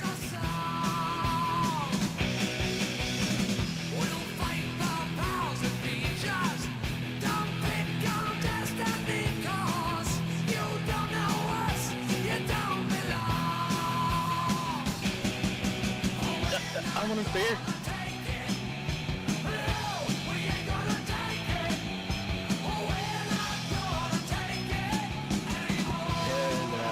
Dancing Darling Erie, bringing out beer and burgers for everybody here. Yes.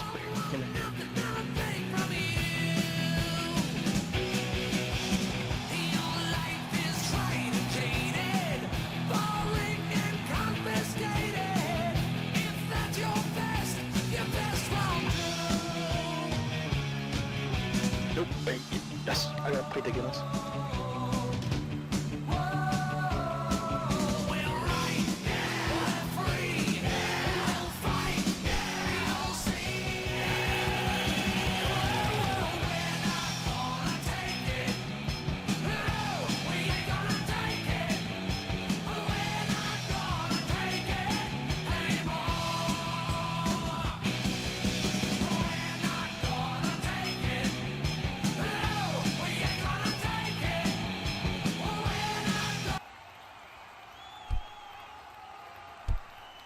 So I was for Kira in this one, but since Erie brought me beer, I'm going with Erie. You're pretty cheap. Damn right. Well, as you know, me being unbiased, I'm not for either, so I would just call this one down the middle. More beer for me then.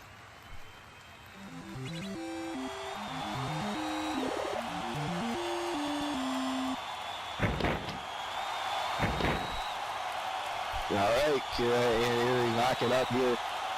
And as I'm being told, up next tonight we'll be hearing from the DCWF SLCW champion in short order here after this match. So let's like this one. I don't want it to go any faster, but we're looking forward to that as well. Both of these two know each other really well.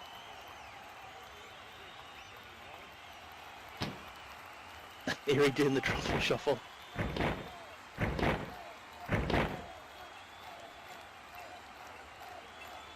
And with a nice wrench and wrist lock here. Whip it into the corner. Oh, no. ropes. I swear I'm not drinking. Well, that's not true because you're over here boasting what kind of Guinness you're having. And this one's moving at a fast pace here. Erie with that sweep kick and another sweep kick. That's a smart move right there. You can tell Erie's been doing this a while.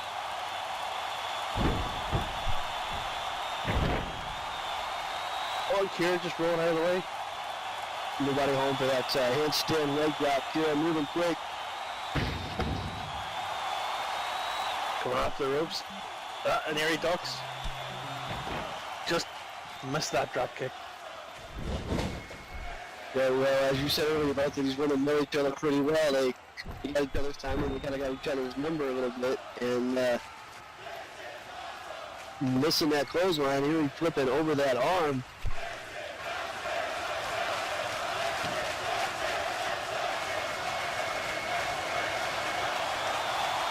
Oh, and now that cobra clutch from behind. Oh, that's a smart move. That'll wear Kira down pretty quickly if she doesn't get to the ropes. Oh! And with a leg sweep just before the ropes.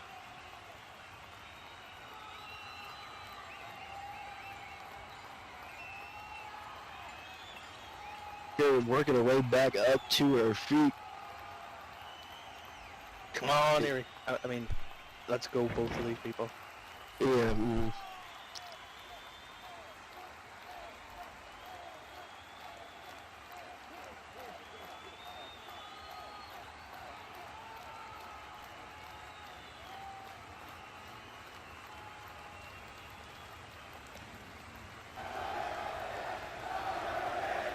And now both of them facing off now. This has been pretty back and forth. There's been a lot of hands off, a lot of point counter point getting out of the way. This has been a textbook DCWF women's division match here. As they're constantly striving to do better. And these two, like we said, they've known each other. They're trying to figure each other out. They're trying to come up with a new game plan.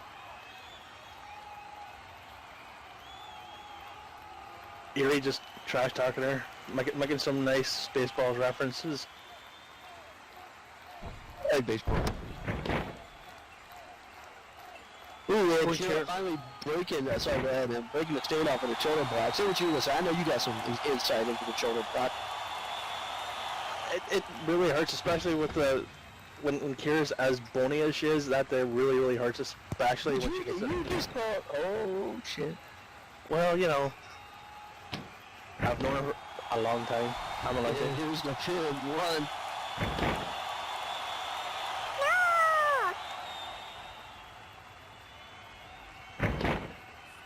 See, and the crowd know that I've got my own slap book. At this point, it's a slap line.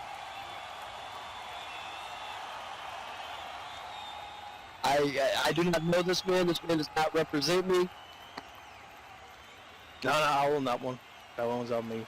Just add it to the wing. And now the Irish whip. And Erie with that take a chill pill. Rolled it up into a pin. One. Oh no. Kira gets that shoulder out quick, but Erie able to bounce back. I think Kira's got a lot of energy still to go. Erie needs to wear her down. I think that kind of goes for both of them. Like they're trying to get that big move and get it done quick, but I don't think either one of them's going to remit. This might be one of those times where you just you slow it down, you wear your opponent down, you wait for the right moment. Here's another pin attempt after that big shoulder, the best moonsault ever.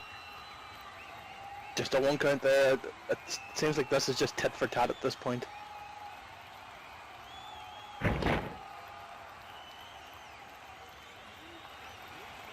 It reminds me of that scene in Bloodsport where like him and the dude were just kicking each other. Yeah, like, hey, give me a kick. All right, cool, and I'll give you a kick. Yeah. Oh yeah, no, I remember. And the wax on, wax off. Oh, Kira countered it with a pay dirt.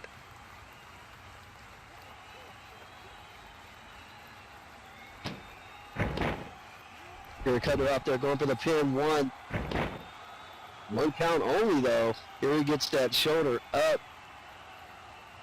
Well, that refs are learning how to count to one anyway. Well, I don't know. I mean, the crowd certainly appreciates Erie coming out with the burgers and the beers, and yeah, so I'm sure they're conflicted right now. And how they want this one to go. I'll cover 1, 2.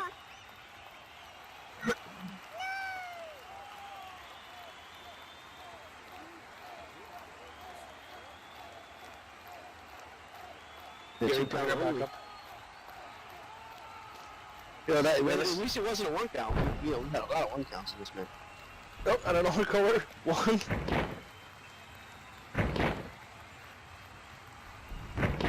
Hey, he's kind of going back and forth now.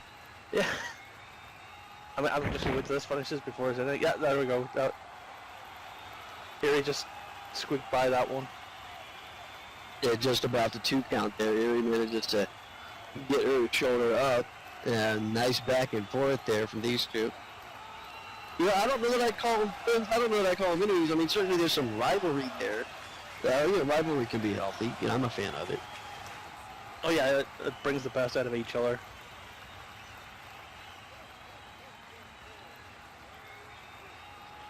Both of them getting up here.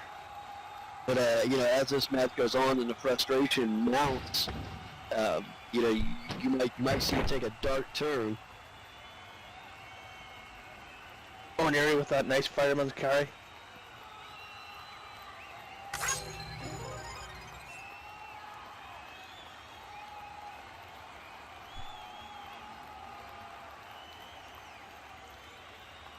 Here, you stay on her.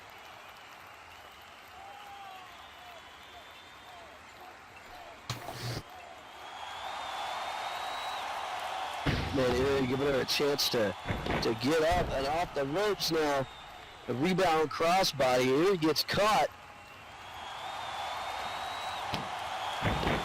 And another cover. 1, 2. Ooh, almost.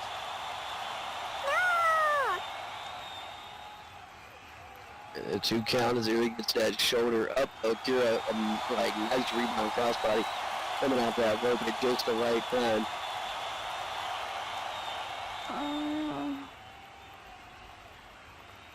Hey, I heard, what are you guys doing back there?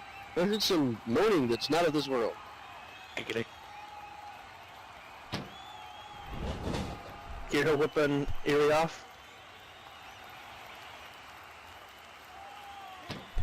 Oh, and a nice back body drop.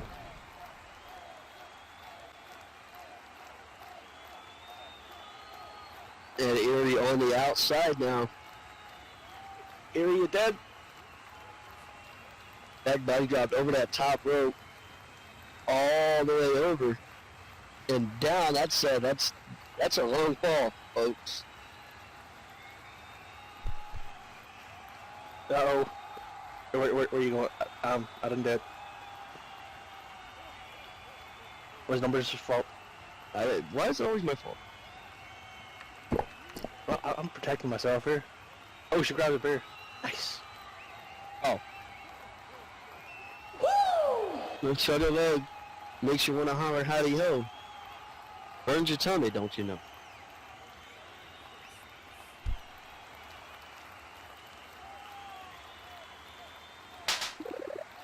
I gotta give her credit. Like chugging a beer like that.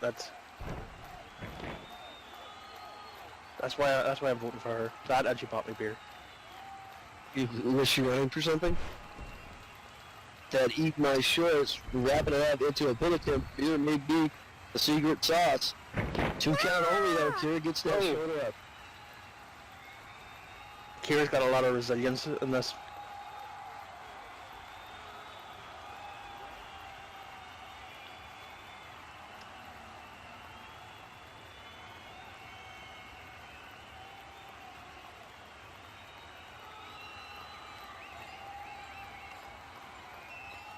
I mean, well, have another beer. Oh, that may not be wise. Wow, it always helped me. Being knee lift, Erie going for some more, and now she gets up on the top rope. Looking to put this one away now.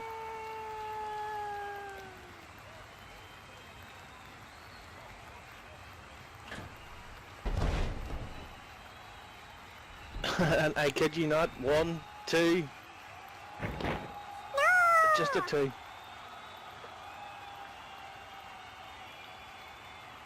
The two count only big, I kid you not, off the top rope. Yeah, all her moves are named after either some 80s catchphrase or something of the sort. If you were an 80s kid, you love, you respect.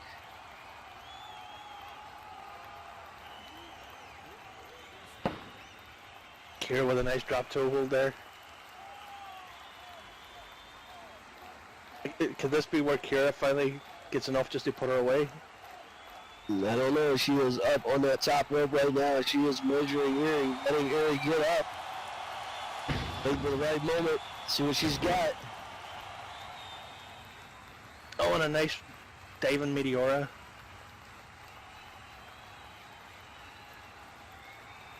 Yeah, Erie gets caught. This could be it.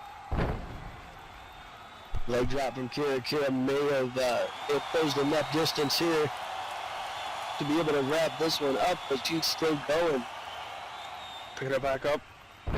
Oh, what a nice belly to belly.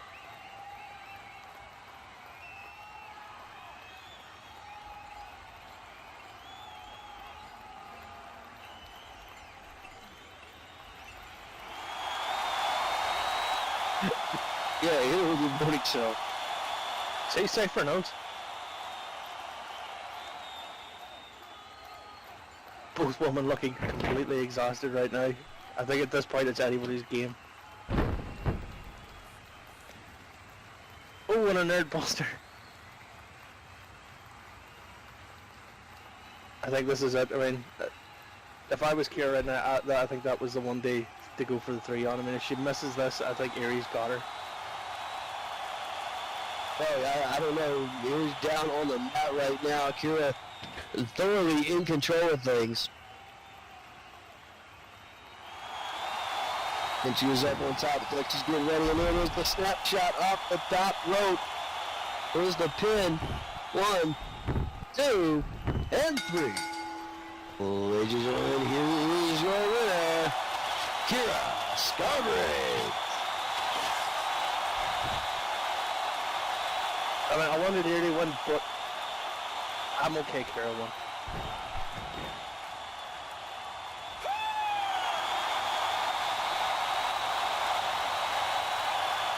I'm sorry, Kira, you should bought my beer. What did you call her, Bonnie? Well, that's just getting added to the library of slap books.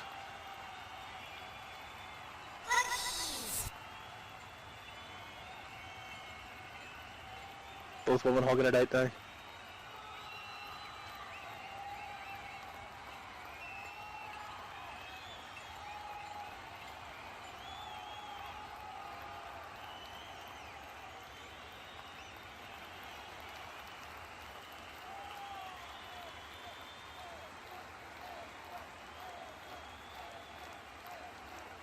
Wait. Is this Kim? Is Kim gonna just kick her in the face? Kira, watch out. I always knew she was a bad one. Kick her in the face.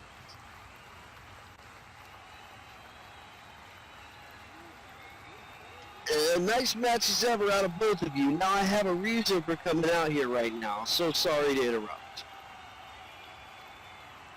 Nice.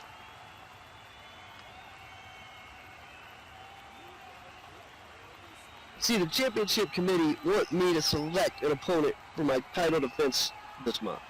Now that being said, I am here to name the #1 contender.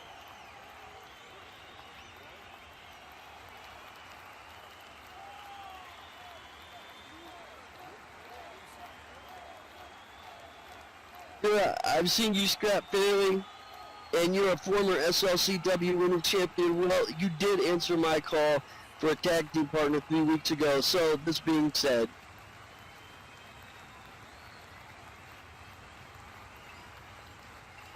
I've made my decision on who to face.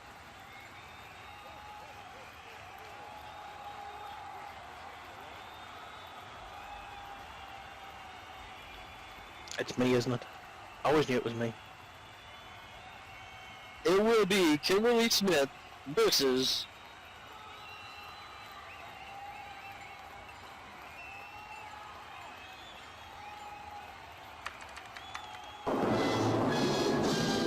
Garbage for the SLCW Women's Championship. You see, we've never actually wrestled each other, but you are respectable competitors, so you get a chance to have a shot back at the title.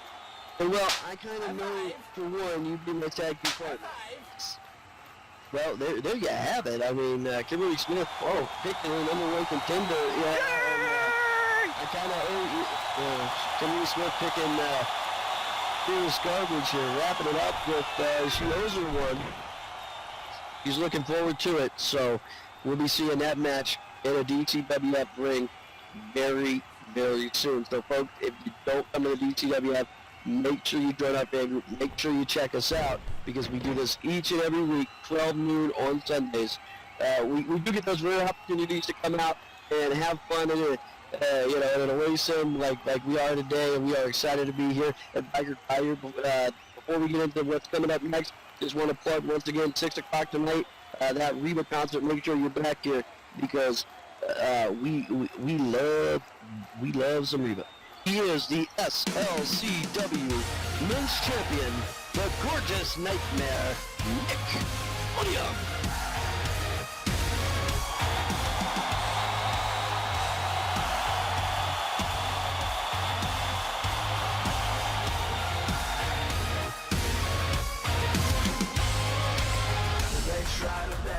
Try to break me by design, but I am the nightmare that will haunt you in the night. If there's one that you want, then I'm ready to play. I go walk but I know my name.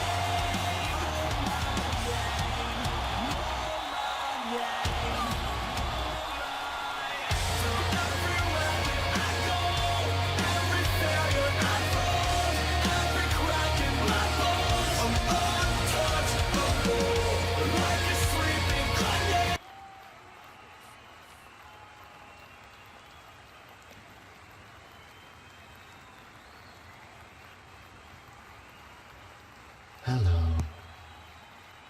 Hello there, cherry pies.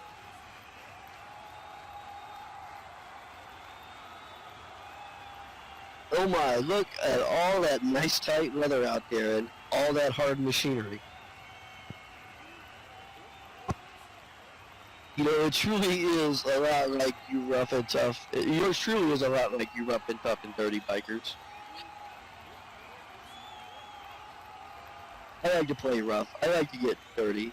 Most of all, I just love something nice and hard between my legs, working like a supercharged machine.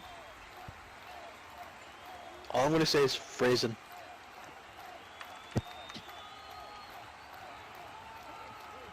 But enough about that, however, I've got a little business to conduct.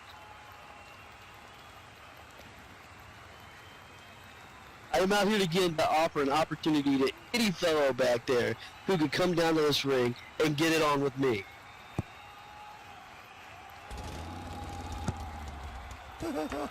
Amazing. Oops.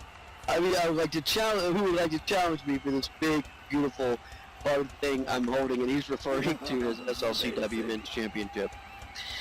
No, don't be so thirsty, naughty little perverts. Not that hard thing. In this beautiful SLCW Men's Championship strapped around my waist. Any male wrestler in the back there, he thinks they have what it takes to step into this ring and give me a good pounding. Amazing. In wrestling, of course.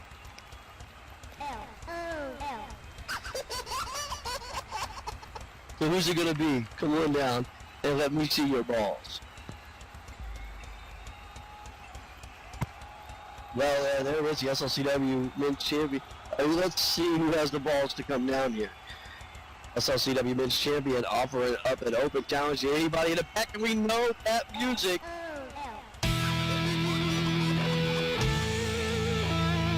We will grab each other, we will stretch each other, swing each other harder and harder until one of us is able to put down the other. Oh my God, I swear I gotta read it.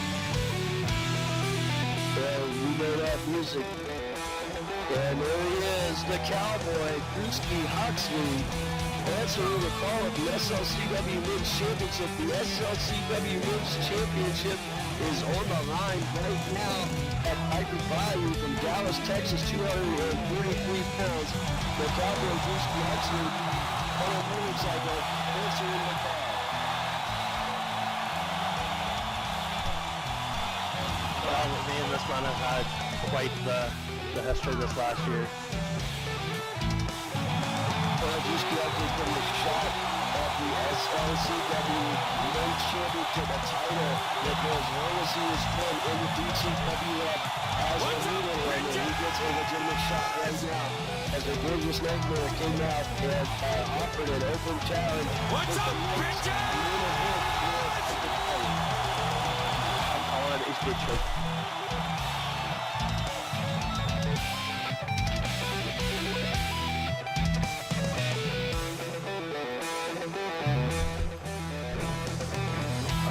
As we know, Lucas Appeal and other machinery, and the cowboy Drewski Huxley takes power to the other riding some machinery. And this crowd here at Bayou is on its feet for this main event. Oakland Denver has the call tonight in this open challenge main event of the SLCW Men's Championship. My money's on Nick. I think Drew's going to choke like he always does.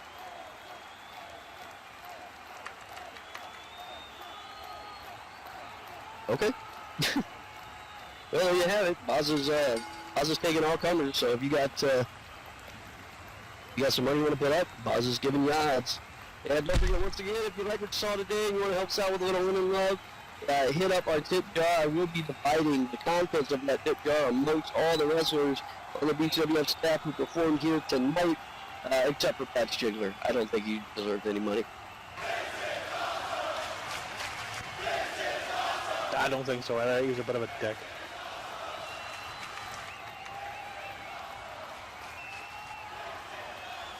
Alright, they are facing off right now. The Gorgeous Nightmare, Nick Odium, and Drewski Huxley. Former DCWF World Heavyweight Champion Nick Odium won his SLCW Men's Championship not too long ago. It has been on a roll ever since, and he's taken on any and all challenges. He is rising to the task, if you'll forgive that phrase when it comes to Nick.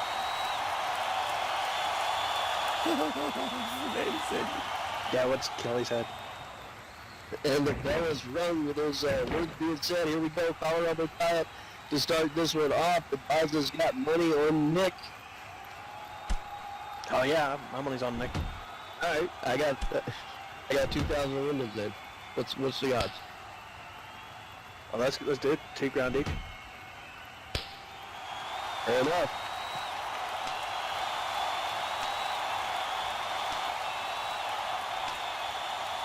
Oh, Nick with a nice uppercut.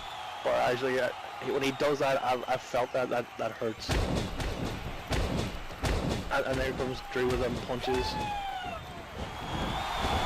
Come on, an Irish whip. Oh, right to the face.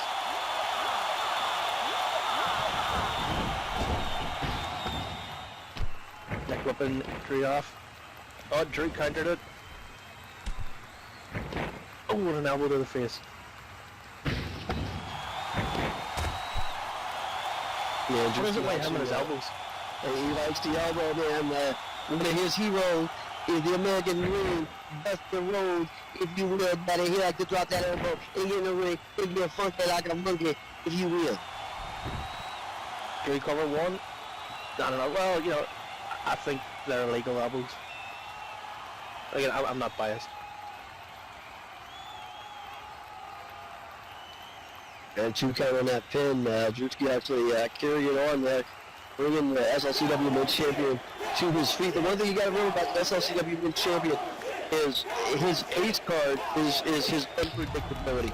I've seen this man do things in the ring that you were not expecting, that you had no idea was coming, that you couldn't watch the tape to figure out. And that's how he's been so successful in the DCWF thus far.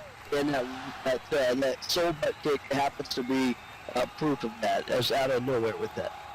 Oh, I know Nick very well. I mean, me and him have had match after match in here, and as you said, he's very, very unpredictable.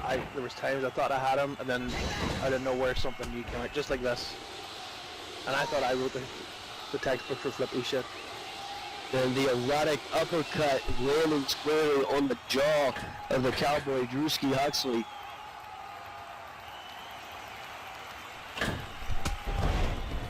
Oh, and a nice spinning back elbow. Otherwise known as the diving erotic uppercut. Here's the Philippines. 1, 2, the 2 count only. As Kelly objects. Kelly, this isn't a courtroom. You don't get to object.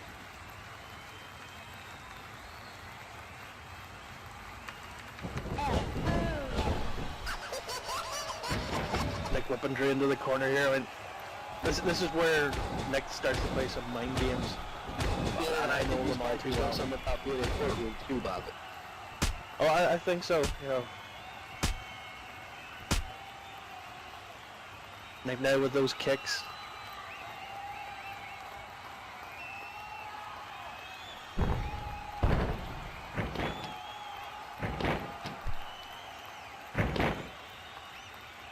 Oh, and a nice cartwheel kick to the face. I've seen him do this 1,000 times. I've been on the receiving end of them.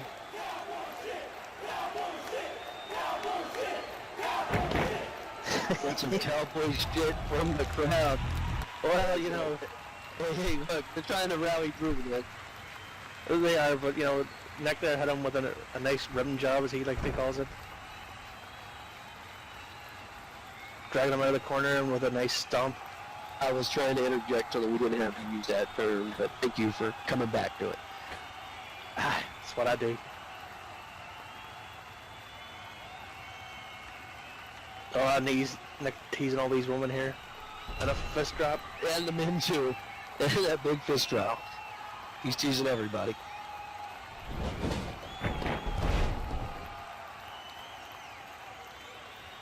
Oh, and a nice face rider, as he calls it.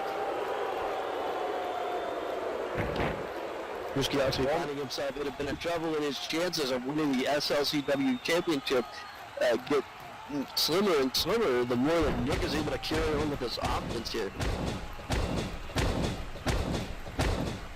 Oh, Nick, Drew just wheeling on him here right now. I mean, I've been on the receiving end when Drew loses it like this. Poor Nick. The ref should be checking to see if these are some close fists. And stopping it. Like, come on, ref, get him out of the corner. Drewski actually, when he gets ahead of Steve about him, he goes from wrestling to just straight up bar brawling, which is what you're seeing some of here, and that cannonball senton right into the corner.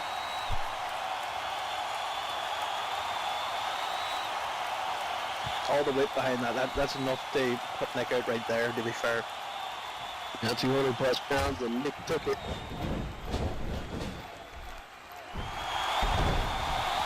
Oh, and a nice spine buster. And the crowd get behind Drew, rallying him up here. Come on, Nick. I got $2,000 on him. Cowboy up!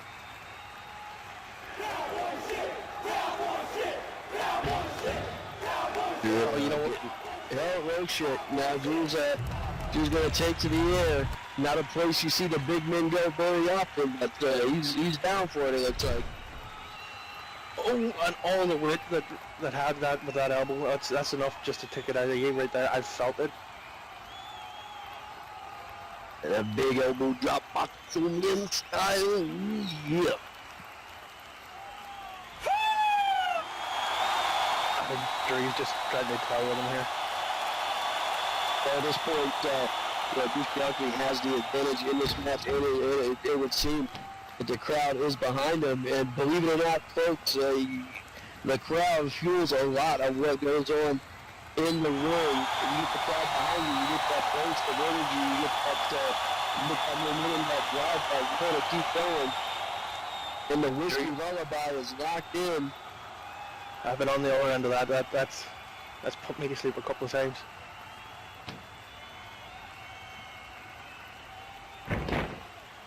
That Sealer, I think he's out. Yeah, we're watching those arms right now. We're watching to see if Nick can manage to keep conscious. The Whiskey Lullaby is a sleeper hold from behind that is modified. It's especially effective. The group that's not going in the center of that ring. 2. I mean, all he has to do is let it drop for a 3 and he's out. Come on, Nick. Yeah. It's just it, but no, Nick got to the second win. It's way up. This one is not over by a long shot. I said, Nick, let me keep that $2,000. Come on. Don't make a bet if you can't pay the bet. Oh, and a nice chaotic climax as Nick calls it. I think Nick's got him. And dropping Juicy head right in to that ring there. And a nice rolling thunder. Nick's really picking up ahead of steam here right now.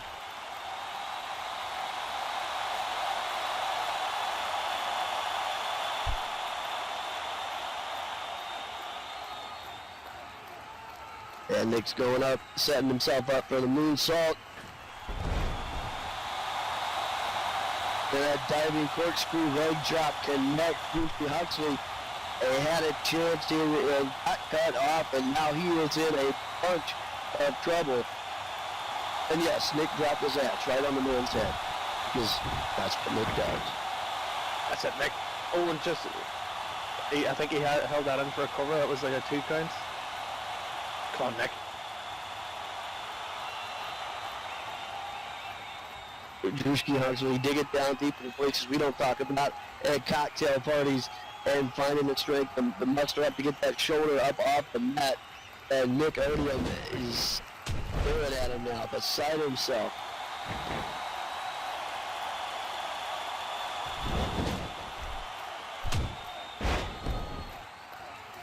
Off the ropes, and that risky business elbow connects to the side of the head of the SLCW Men's Champion. The pin, 1, 2, no!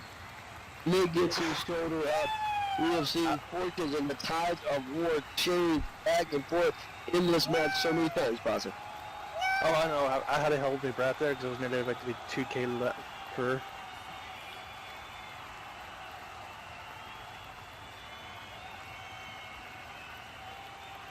Both men seem to have just taken it out of each other. I mean, this is one hell of a war. What a main event we've just had. Well, Nick called for anybody to come out of the back, and I think Nick came out here mentally and physically prepared to face anybody that could come out of the back. But I don't know that he factored in the hunger of Drewski Huxley to seal up the SLCW Men's Championship. And that jumping clothesline, Nick in the corner, all but helpless. Nick firing out with his own. Just the velocity that Nick had there. I mean,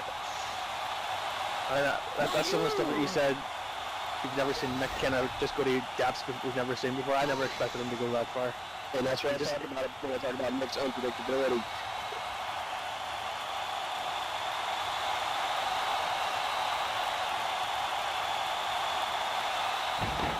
Drews looks like he's got skinny legs. Both of these men giving a hell of a main event, and the nasty facial super kick gets caught in a cattle driver. The cattle driver from Drewski Huxley to pin. 1, 2, 3, and we got crowned the new SLCW Men's Champion. And I'll take my $2,000, the $100 bills, please. And ladies and gentlemen, your winner and new SLCW Men's Champion, the Cowboy, Drewski Huxley. Oh my God! What a show! What a way to end the show. I mean, I'm down $2,000, but I'll be honest, I did not expect this.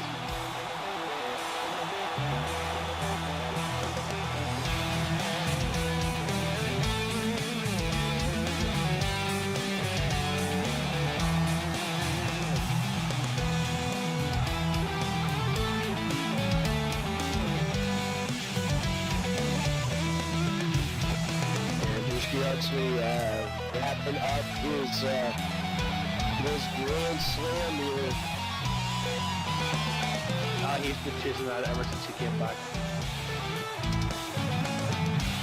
Well, he get chased no more. He is now a Grand Slam champ for the DCWF, an honor that very few of the have.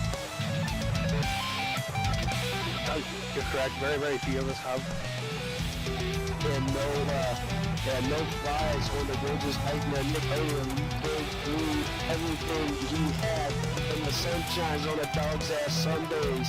In the day, Drewski Huxley, his said dog's ass, I guess.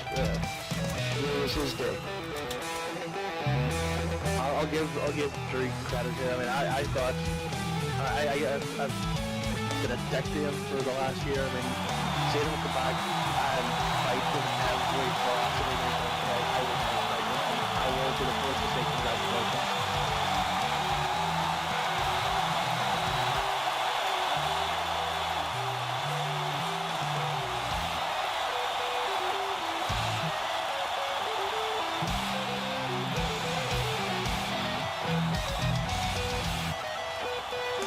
And the crowd on its feet right now, giving the new SLCW Men's Champion his due as he puts that title on.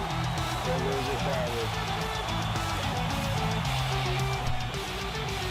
He can't have a beard. He can't have a beard. No, I got a feeling that with the Hudson House tonight, it's going to be like a fucking Viking House party. Maybe I have an invitation. I wonder if that's the same house that I threw my other window of.